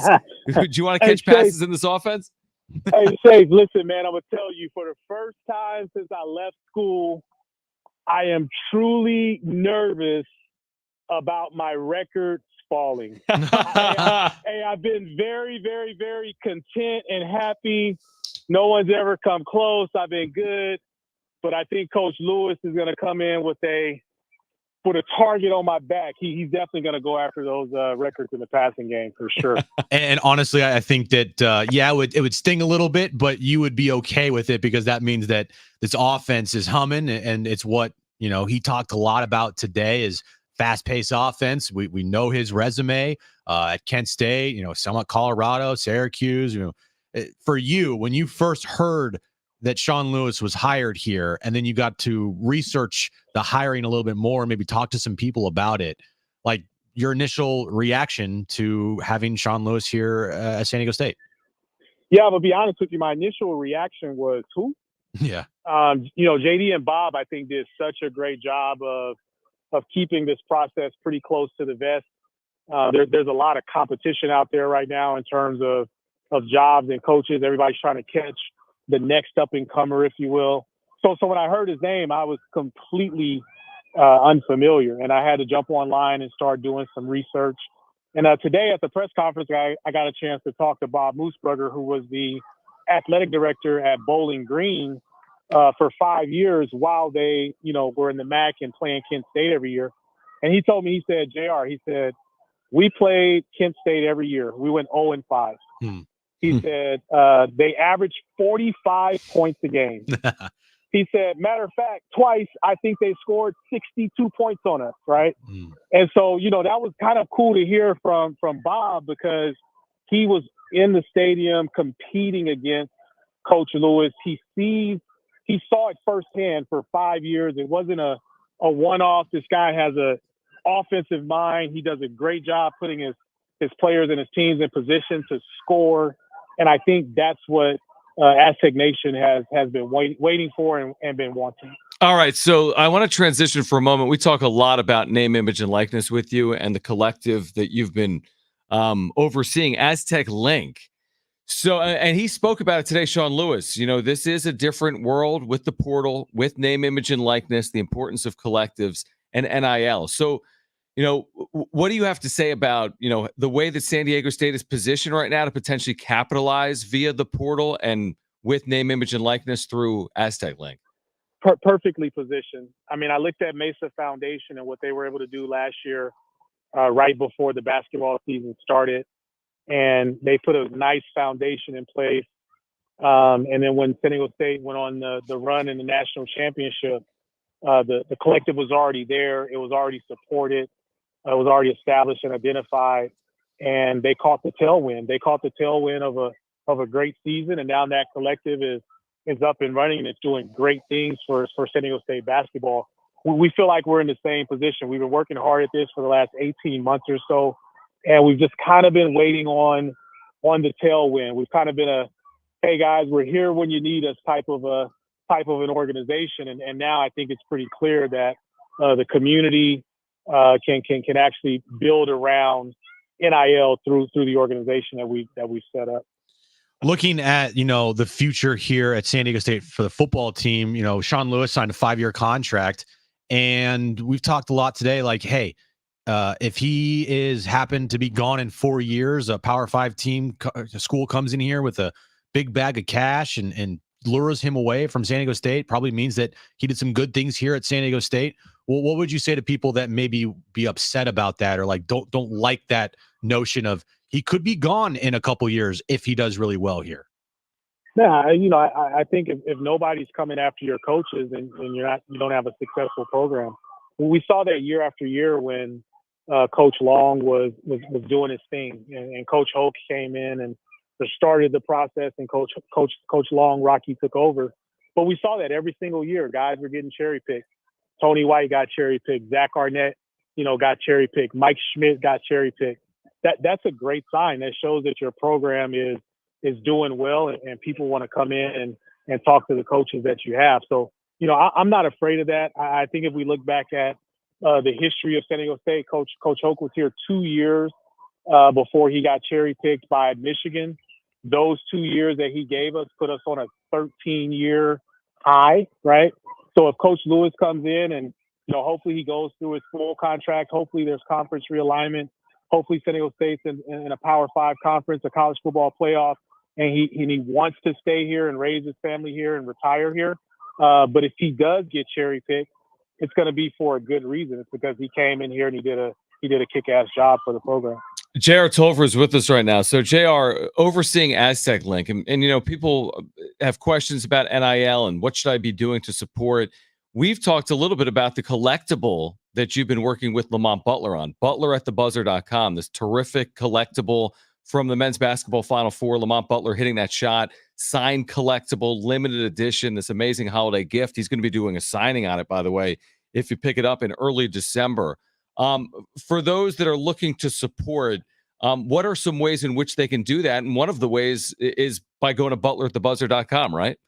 Yeah, absolutely. You know, I listened to Matt Rule today talk about NIL, and he came out and said, if you want to get a good quarterback, you know, the portal says you got to pay $1 million or $2 million or whatever. That is not the case. You know, we look at NIL as an opportunity for athletes to do what they should have been able to do anyway, which is generate revenue from their name, image, and likeness. The reality is NIL isn't pay for play. But if you make plays, you can get paid, right? And I think that's what happened with Lamont Butler. Lamont Butler went out and made a play that unified this community, created a moment for this community, and now he has the opportunity to benefit from the play that he made. So butleratthebuzzer.com, if you go there, you can pick up a signed, autographed, authenticated collectible from Lamont Butler. We're only releasing a couple of hundred of these. When they're gone, they're gone. And it's a great way for Aztec fans to own a piece of Aztec history while also supporting Lamont Butler and the other student athletes at San Diego State in their NIL efforts. JR, be honest, did you enjoy doing pre-games more with me or with Jim? Oh man, hey, listen, John, you're like my wife because we've been together for 7 years, Right. and then Jim kind of turned into my side chick this year because there was How you couple doing? times that he and I had to hang out together. But I love you guys both. I love you. Okay, we'll keep this conversation between us. We won't share this with your wife. No, Don't no, tell anybody. definitely Don't tell not. anybody. Yeah, I'm the JR, side chick. I'm you're the side chick. I'm J- the hot guy. JR, keep up the great work. Seriously, with Aztec Link. And again, for Aztec fans, for San Diego sports fans, if you want to support, check it out at azteclink.com or butler@thebuzzer.com for that collectible. We'll catch up again soon. Thanks, JR. Sounds good. Thanks for having me. All right, JR Tolver, Aztec Link. I think besides finding out that I am the hot guy, the side chick, Right. the good, Yeah, kind of weird, but yeah. kind of weird, but that's fine. Take it. I don't know if you're the hot guy. You're the guy that he doesn't want anybody to know about. But usually you don't like Brent. I'm the hot guy. I'm ending it there. Okay. It feels like the more we talk about Sean Lewis and you hear from alums and fans, like you're starting to see more and more excitement. It's only been a couple hours. Right. Since we even found out. We haven't even seen what he's going to do with recruiting and transfer portal and coaching staff and any of that, right? But you made a good point.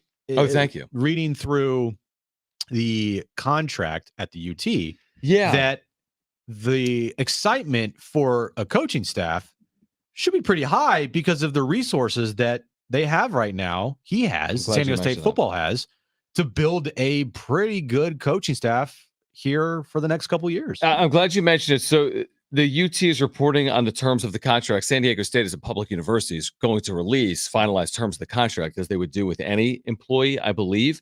So he's going to make, and JD Wicker, I heard him say this earlier with the print media, he's making in the neighborhood of $1.7 million, which would actually make him the fourth highest paid coach in the league. And you say, well, that's interesting. He's only the fourth highest paid coach in the league. The caveat being his assistant salary pool is $3.732 million. Now, I don't have great perspective on it. I can't compare it to Brady's assistant salary pool. I think JD actually said today it's similar to Brady's assistant salary pool, but you have 10 full-time assistants. You've got 3.7 million plus in a salary pool. I think it gives him, and I've heard JD say this before, I think it's the top or number 2 salary pool in the league. It's right there. Okay. So I think it gives you the resources to hire the coordinators at the right rate to bring in the type of people you need to be successful, if that makes sense. So, Yeah. I mean, so he's making 1.7, which isn't the top of the league, but he's got 3.7 plus to work with for his assistants. And he did mention today, I don't think he mentioned it at the press conference, but I asked you and he said it. He will be calling plays for this team next year. I'm pretty sure he actually said it in the press conference. Oh, he did? Like, Okay. He said, like, among the things I have to think about as I'm calling plays and I might have dealing missed with that the part. team. I mean, correct me if I'm 99.62% sure. So then how does that that, he's calling plays? So if you're the play caller, offensive side of the football, also the head coach, do you still hire offensive coordinator? Yeah, you do. I think there's technically an offensive coordinator, but if your point is, hey, can you save a little bit of your resources because you're calling plays and someone else isn't, so that gives you more money elsewhere? Not particularly on the avenue of saving money, right?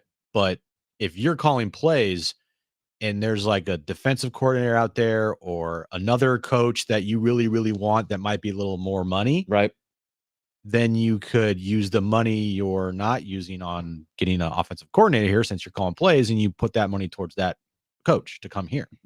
I don't know how it works. We'll see. How it goes. I mean, and it's hard. Like we were such a blank canvas for this coaching hire. Like when we would ask Aztec fans, like, what do you want? And you got everything when you ask that question. And now you get down to like an assistant pool. And I don't even know where you start, Jim. My guess is this, complete speculation. Of the 10 assistants on his staff, some would be retained from this previous staff. I would think so. Pure guess. I would think so. But let's say, and I'm making up, there's 1 or 2 or 3 coaches retained.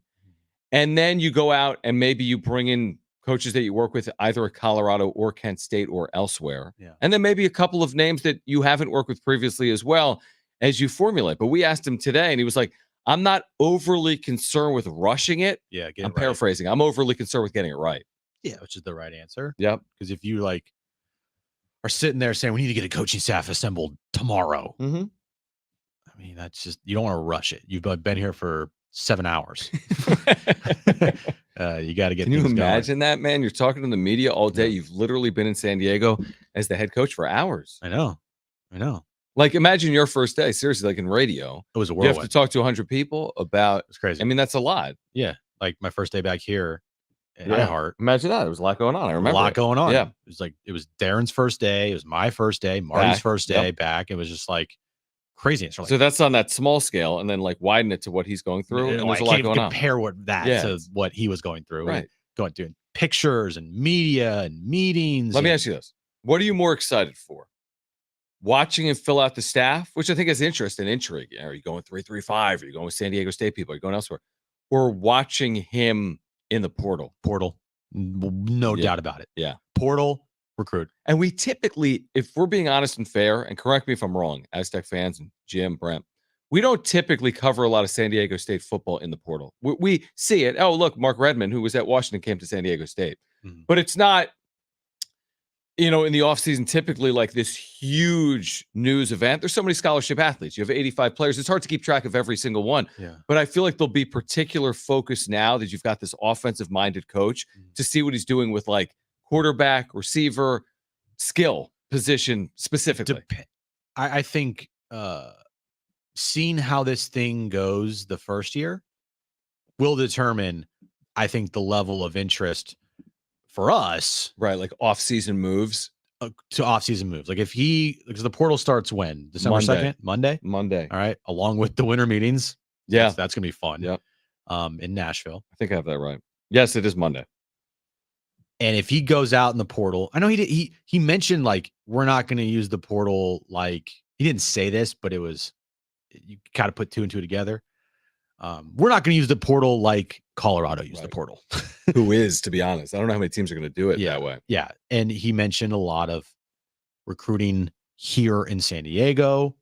There's a lot of talent in San Diego that I don't know if was recruited as highly as much as you need it for San Diego State, right? And so seeing what he does year one, I think will determine like the level of excitement of, the portal's opening up. He got that receiver from SMU or whatever, and he turned into catching 60 balls for over 1,000 yards last year. Like, what's he going to do this year? So I think it will be a lot to do with what you see from him year one, what he does with the transfer portal, and what his offense looks like, and whoever he brings in here, how they perform. Would you be surprised? I don't know how to ask it. Like if he didn't bring in a high profile quarterback, either via the prep route or the portal. Year one, I would not be surprised. Because you're saying it might take a level of convincing initially? Yeah. I mean, you're going to have a quarterback next year. Of course. Duh. And they have some already on the roster. And I don't know where those players are going to stand in this new era. Yeah. I don't know if he views them as, I can coach these guys up, right? Or like, I want my guys in here. Like, who knows? Right. I do think, as he mentioned to us today, quarterback is the most important position in like all sports. It's the most important position on the field for sure. We know how much he values the quarterback. So right now, I'm going to give him the benefit of the doubt to go find a quarterback that is going to perform here, like a lot of Aztecs fans have been wanting to see for a long time. I agree. And I think someone that's had as much success as he has in such a short period of time, he's 37, has a plan. Like, I don't think it's, hey, let's get there and let me figure it out. As in, I think part of the process of getting there is having a plan in place. Yeah. Before, like, I don't know if you did, but for me, before I started becoming like a radio host, I would always think about, all right, what's my show going to be? What's this going to be like? If you were a host, you're saying? If I was a host, like how I would do it, how I would sound. Would I be myself? Would I try to have a stupid voice? Like, would I try whatever? Like, he's sitting there while at Colorado, while still being the offensive coordinator, thinking to himself, like, all right, if I was the head coach, I'd do this. Yep. If I was the head coach, I'd do this. Especially with previous head coaching experience. Yeah. And before he got to Kent State. you'd know. He's Yep. like, if I was the head coach, this is how I'd run things. Right. This is what I'd want. This is how I do this. This is how I do that. Right. So he's thought of all of that stuff. Mm-hmm. Like, this is what I would do when I'm a head coach again. This is how I'm gonna recruit. This is the kind of quarterback I want. This is this, all that stuff. He's run it through his head. Like this is not the type of guy that's caught off guard. Like, I'm a head coach. Like, this is what he wants to do. This is his like calling in sports, right? As of this moment, is to be a head coach. No doubt. One name I will keep an eye on, by the way, who tweeted out something very positively today about the hire is Balin Brooks, who is a true freshman receiver for San Diego State, who is about to be in a position where he can really take advantage. Okay, as a true freshman, had 15 catches this year, but Balin Brooks is the type of receiver, we saw him on display at times this past year as a true freshman, do some really good things. I think can take advantage potentially in a Sean Lewis offense. All right, here's what we're going to do on the other side. We've got the latest from Andy Martino in New York on a possible trade involving Juan Soto between the Padres and the Yankees. The latest there, plus Jim's back page is still ahead. It's hour 3 of Jon and Jim. Stay with us.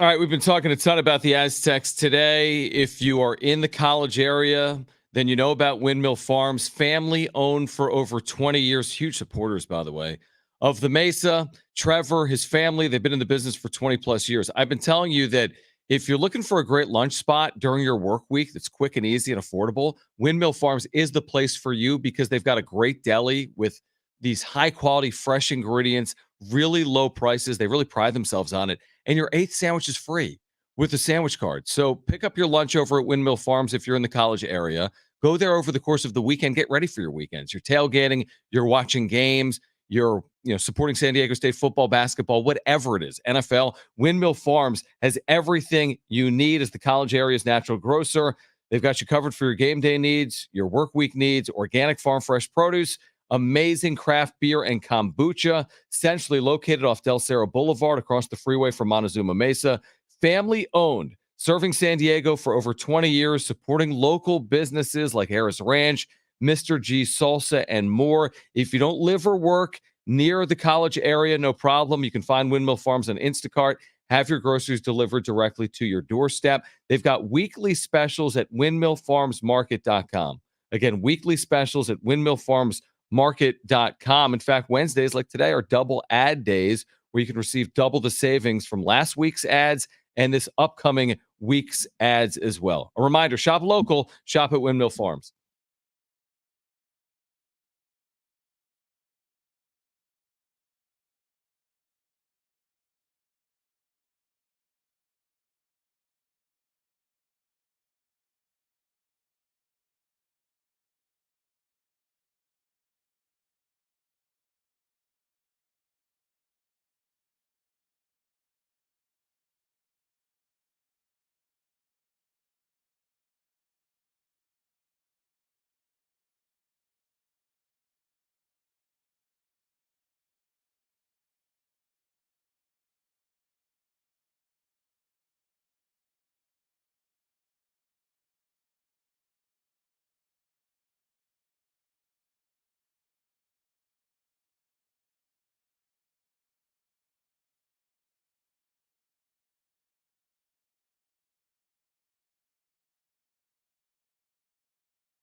All right, this update's brought to you by DraftKings Fantasy Sports. We'll start with the Aztecs. They officially announced today their 19th head coach in program history.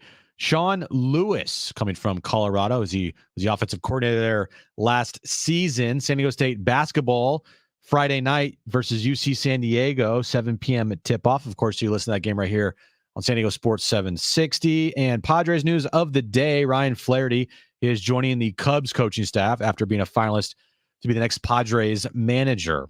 Check out what DraftKings has to offer this season with code SPORTS because life's more fun when you're in on the action. DraftKings, the crown is yours. Gambling problem, call 1-800-GAMBLER. Age and eligibility restrictions do apply. Void where prohibited. See DraftKings.com for details today. All right, Andy Martino, SNY today. An update on the Yankees' desire for Juan Soto. Teams talking players, but not close on agreement. We are days away from the winter meetings, officially maybe kicking off Monday, but it's really Sunday in Nashville. He goes on to say that trade talks have progressed to the point of exchanging names on players. According to league sources, San Diego's initial ask was very high, understandably so, and the teams are not close to an agreement. Now, I do agree with the texter here, 619, that says, I don't think the Padres are going to sell short on Soto. The only way they trade is going to be for the moon. And I don't know if it's the only trade is for the moon, but I do not think they quote unquote sell short. We might argue the merits of who they get back, but I don't think it's going to be seen as a they sold short move. Yeah. One thing about Preller and the trades that he makes, they're never sell short trades. Right. I remember a couple of years ago, it might have been 2018, when he traded Brad Hand, was all-star closer. Right. I remember he traded into Cleveland for Francisco Mejia, who at the time was like one of the top-rated prospects in the Cleveland then Indians, but now Guardians organization. It was a 1-for-1, and everyone's like, "Whoa, you traded Brad Hand for that?" Now Francisco Mejia never turned out to be anything, Which goes to the point on prospects you don't know, of course, but he turned that into a top prospect in Francisco Mejia, right? He ended up taking, Luis Patino, turning that into Blake Snell, top prospect. So he is not a type of guy to settle. Not will a person that says, "This is my asking price, and I'm not backing down. You're not going to bully me here." I do give Preller credit for that. I don't envision him getting bullied into just trading Juan Soto away just to trade him away. do it. And the more I think about this, and we've talked about it for like 48 hours, either on YouTube or on the radio, and these Yankees fans always interject like, one thing I know is we wouldn't trade Jason Dominguez. And by the way, if you don't know who he is, nor do really we, he's a top 100 outfield prospect who's 20, who made his big league debut this past year and had some success. But guys, I'm talking to Yankees fans specifically, like you have an overinflated view of your universe. The guy's a top 100 prospect. He's in the 70s, according to Baseball America. Guess what? If the Padres want him in a trade, then they're going to get him if they part with Juan Soto. That's my guess. It's not like the Yankees will be parting with the Mike Trout of minor league baseball before Trout made his major league debut. Like, guys, don't worry. They're not trading Garrett Cole or Aaron Judge. Right. Okay. Right. This isn't Bryce Harper on his way up. This isn't Steven Strasburg on his way up. As in, he's not the clear and definitive number one prospect in baseball. Like Jason Dominguez, didn't have if Jason Dominguez last year in his rookie season ended up, I know he played a couple games with them, but say he played a full year and he had 32 home runs. It was like a Ryan Howard rookie like, season. Whoa. Yeah, with like 40 home runs. Yeah, Okay. I don't know about that one. But here's the thing, it's supposed to hurt to get a player of Juan Soto's caliber. Yeah. Even though he has 1 year left on his deal. And having 1 year left on his deal, it should hurt. 1 full year. The Yankees are trying to win a World Series. So I would think that they would value having Juan Soto on a team to try to win a World Series. And also, too, if you're a Padres fan out there kind of in denial and you still hate the media for, reporting on your favorite team, and it all ended up being true and kind of smearing the team a little bit, this past season. If you're in denial about Soto being traded and thinking like this is all smoke. Their Padres are going to sign Juan Soto to a massive contract. Just be prepared. All I'm saying, like, just be prepared. I'm not saying it's 100% chance that they were going to trade Juan Soto, but yeah, I would just be prepared for it and try not to be in denial about it. This from The Athletic at this hour. A source telling The Athletic the Yankees are reluctant to surrender upper echelon young talent in terms of prospects, such as righty starting pitcher Drew Thorpe, or recently arrived big leaguers such as Jason Dominguez and shortstop Anthony Volpe. San Diego is believed to be targeting starting pitching that could help in the majors as soon as next year. The Yankees could offer righty Mark Schmidt. This is all part of negotiation. Whenever you start, you always see this now, right? When the Padres were in the Juan Soto trade discussions, do you think right away they were okay with giving up James Wood? Do you think right away they were okay with giving up Mackenzie Gore? Right, but at some point when, like, there's a deadline. Yeah, like, you gotta have best and final. So, at the end of the day, they said, "You know what? 3 pennant races," that's their words. Yeah. That's enough to move these players. Now, it turned out to be 1 pennant race if they move them. Yeah, in 1.5 seasons. Right. But that's what happens. These are negotiations. So I'm sure that there will be some sort of imposed deadline from Preller to whatever teams he's talking to. And I'm sure that you're going to hear a lot of rumors. We're going to be talking about a lot of rumors next week, guys. A lot. All right. And probably a lot focused around Juan Soto. And you're going to hear a lot of names. You're going to hear a lot of teams. Some of it's going to be false. Some of it's probably going to be real. The reason why all of these names are going to be popping up is for leverage. For who? And also, then on the other side, the Yankees are trying to play their hand, which is, oh, by the way, we remain engaged in talks for Cody Bellinger. Correct. Okay, if you're not, if you want to give us Juan Soto for that, then we can go elsewhere. We'll go elsewhere. It's a classic stare down, but here's the one thing that you have to remember, Padres fans. You're like, oh no, what if the Yankees aren't willing to give up their top prospect? Or oh no, what if they do go get Cody Bellinger? There's 28 other teams. You're talking about a 25-year-old future Hall of Famer with a year left. There's real interest here. And again, you say it. I am not sitting here advocating for a Juan Soto trade. I do not want that to happen. I want to see Juan Soto another year in a Padres uniform. I want to cover Juan Soto for another year here, and I want to see him play his best baseball, because when Juan Soto's playing his best baseball, he's one of the most fun players to watch in all of the league, and he's also one of the best players in all the league. But we also know the reality of things, and the reality is this team can't really fully build a cohesive roster with Juan Soto on it, and that's their fault. Okay, we know that. They probably know that. Every fan knows that. It's their fault. But again, even when we're talking about Juan Soto being traded, I'm not advocating for it.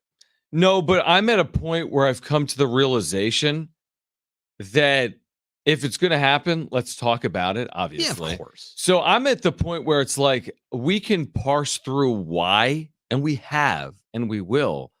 But forget about the why if it's going to occur. Like here we are in this moment in time, and the Padres are likely to move Juan Soto. If that's the case, here are the scenarios. This Yankees concept, right? Because they really need him. This idea that, oh, do you move Juan Soto and attach the Cronenworths of the world to him, but don't maximize your return? Like, this is the conversation I'm having. What can you get for Juan Soto? And do you want to free up more salary than just Juan Soto and attach a player that you have like a Cronenworth or whomever to free up even more money? Because that's what it sounds like it's going to happen. Yeah. So, and it sounds like we'd be foolish not to talk about it based on what reporters are reporting. You're almost looking at scenarios of, all right, if Juan Soto stays, then you're probably looking at a pitching staff with Matt Waldron, Pedro Avila. You pray that he stays healthy, Adrian Morejon, and whatever else you have in your system. Okay, that's pretty much what probably what's going to happen if you keep Juan Soto. You trade Juan Soto, it still sucks. You don't have Juan Soto on your team, but then you get 2 top 100 prospects. Probably, I'm just saying, say you trade Juan Soto to the Yankees for Dominguez and King. All right, mm-hmm. You get a pitching prospect. You get an outfield prospect that is going to play right away. Right. In Jason Dominguez, 20-year-old outfielder. Then you have the opportunity to go out and say they re-sign Seth Lugo, and then go out and they sign Lucas Giolito, because they now have the capability to do that with the Soto money off the books. Right. That's kind of what you're looking at as scenarios go. You trade Juan Soto, you have the opportunity to go out and sign a Lucas Giolito, re-sign Seth Lugo. You have Dominguez in your outfield. Or if you keep Juan Soto, then you're probably stuck with Waldron and Avila and Morahone and whoever else in your system. You cannot win for 162 without a real rounding of this roster. No. That's just clear. And because of that, and that recognition is why reporters are reporting that Juan Soto is likely to be dealt. On the other side, let's get to Jim's back page. Plus, I think we have something special for Jim he doesn't even know about. Don't we, Brett? It's next. Oh,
JD Gaucho, my man. Oh, Brent can hear me. I'm good, Brent. All right. First of all, thank you for the super chat. Really do appreciate it. Guys, if you're here, please subscribe. You're on content for San Diego sports fans. We appreciate the super chats. We get to them during breaks. Great way to support the channel. He wants to know if Friday will be John's first time in Lion Tree Arena. The answer to that is no. San Diego State, UCSD, and La Jolla.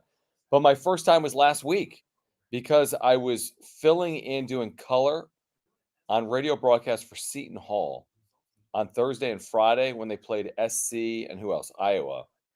Because before I moved to San Diego, like a decade ago, I used to do some stuff with Seton Hall and they asked me to fill in. So anyway, long story short, no, but my first time there was within the last week. I like it a lot. I think it's a really good venue, especially for UCSD. I think it's going to be a great atmosphere Friday night. Tons of San Diego State fans. So really looking forward to Friday night. But yeah, really like the venue. And it was cool to get in there last week and looking forward to Friday night. So thank you, JD Gaucho.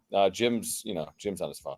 Yes, your question. We'll be back in a moment. And thanks, guys, for hanging out. How do I put this back up, Jim? Wait, and take that down.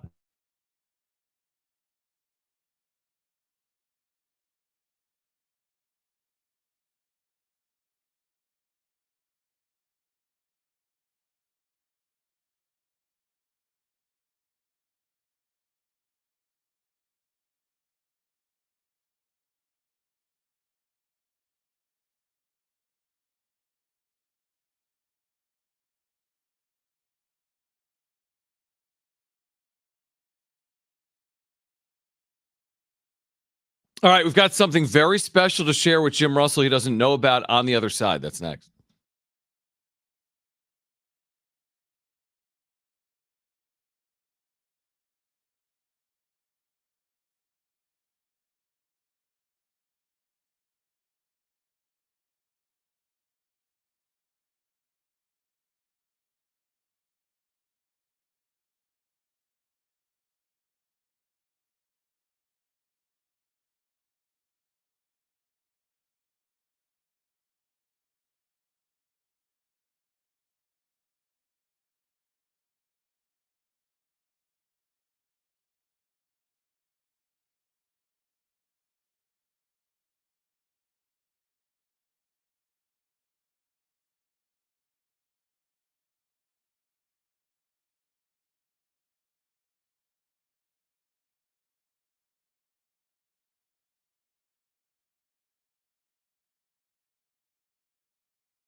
All right, back with you here on Jon and Jim.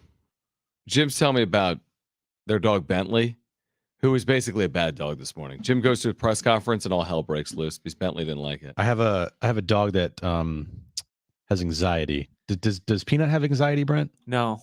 Lucky. Yeah, see, and she's a good dog. That's how my dog was. Well, He would you put her, excuse me, in a kennel, right? Yeah, she loves her house or her yeah, that's room. how Sullivan was the same way. But he wouldn't. No, when we would leave, he would just roam the house and just sit there. Yeah. Well, she has a thing with eating certain substances that come out of her body. Oh, If that makes sense. So I can't leave her free roam yet. I have to get that taken care of. Then I'll let her free roam. But for now, she just hangs out in her kennel and watches cartoons. Why don't Today you she's just- watching the Smurfs. Why don't you bring Bentley to press conferences? that would not work. Bentley can't screw it up any more than you do. Yeah, exactly. Right. He'd be like the better of the two in that equation. Yeah. Just never leave your house again. That's fine. I love it's that so idea. easy. You can just hang out with the dog Just for become a 24 hours. hermit. Perfect. I can do the shows from home. No back page today. Okay. We're taking a U-turn. What the hell is going on? Brent, what do you have for us? Tell Jim what you have. You might have seen this last night, but did you see that old Sir Charles had a message about your Warriors last night? Y'all thought I was crazy. They got away last year because Steph went crazy in Game 7. Sacramento should have beat them. They you know, Shoulda and did. It's two different things. No, I'm saying, and with Candace's point, Steph, he gonna start slowing down too. They got an old team. Everybody slows down. Steph looks like he's. People forgot last year. Sacramento went there. They was like they're gonna win Game 6 at home. Sacramento went in there and kicked their butt. Then I said, man, Sacramento, I picked them to win that series, but Steph went crazy. He's not going to be able to continue to do that because those other guys aren't the same either. They're older. This team is cooked. They're not a contender. And everybody's, I was like, dude, it's nothing personal. That's like last year when Clay went crazy on me. I said, dude, I love Clay. Clay's not the same guy. Draymond's not the same guy. Wiggins has never been that guy. And then you factor in, Steph has already been hurt this year. And one thing I know about old people, they just get older. They don't. Older people don't. Wait, Steph Curry is not playing anywhere that looks like he's slowing down. At all. At all. Like not even close to it. When you start getting hurt, and he's been hurt the last couple of years, that to me is when guys, that's when you know age starts taking over. Because when you're young, you never get hurt. But the last couple of years, you're like, oh, he's got these nicks and things. But the problem is he can't make up all the other flaws. All right, so what are you guys trying to do to me? The cook. Just basically make you hate us. You're gonna be surprised. You agree? I kind of agree with Charles, except for his take on Steph. Because I'm just looking at Steph's numbers. They're incredible. His take on Steph is stupid. I get where he's going with that, though, to where he doesn't think he's going to be able to do that Maintain all it. year, all throughout the year. Okay, Yeah. but he'll still average around 30 and lead Shooting- the league in 3-pointers. Dude, he's shooting and- 44% from beyond the arc. Yeah, it's ridiculous. So, other than his Steph Curry take, which by the way, he was injured way more when he was younger than he is now. That's true. That's right. Just When a he was heads very up young. there, Yeah, Charles. that's true. I agree with him on Clay. I agree with him on Draymond. I agree with him on Wiggins, and I agree with him on the Warriors. Like, They're not winning the in-season tournament. I No. can promise you that. no, they are cooked. Clay is a shell of himself. Draymond is. It's fine when they're winning. When he does all this crap, but when they're losing and Yeah. he becomes the reason why they're losing and not making smart plays and all that stuff, then it becomes a problem and it becomes annoying as hell. So what's the ceiling here? I mean, there can be trades, but I mean, what are they looking at? The Warriors this year are 6 seed, 6 seed. That highest. it could be out in the first round or could win a series. They're not. They could win a series, but they're not winning a championship. All right, so you agree with them basically.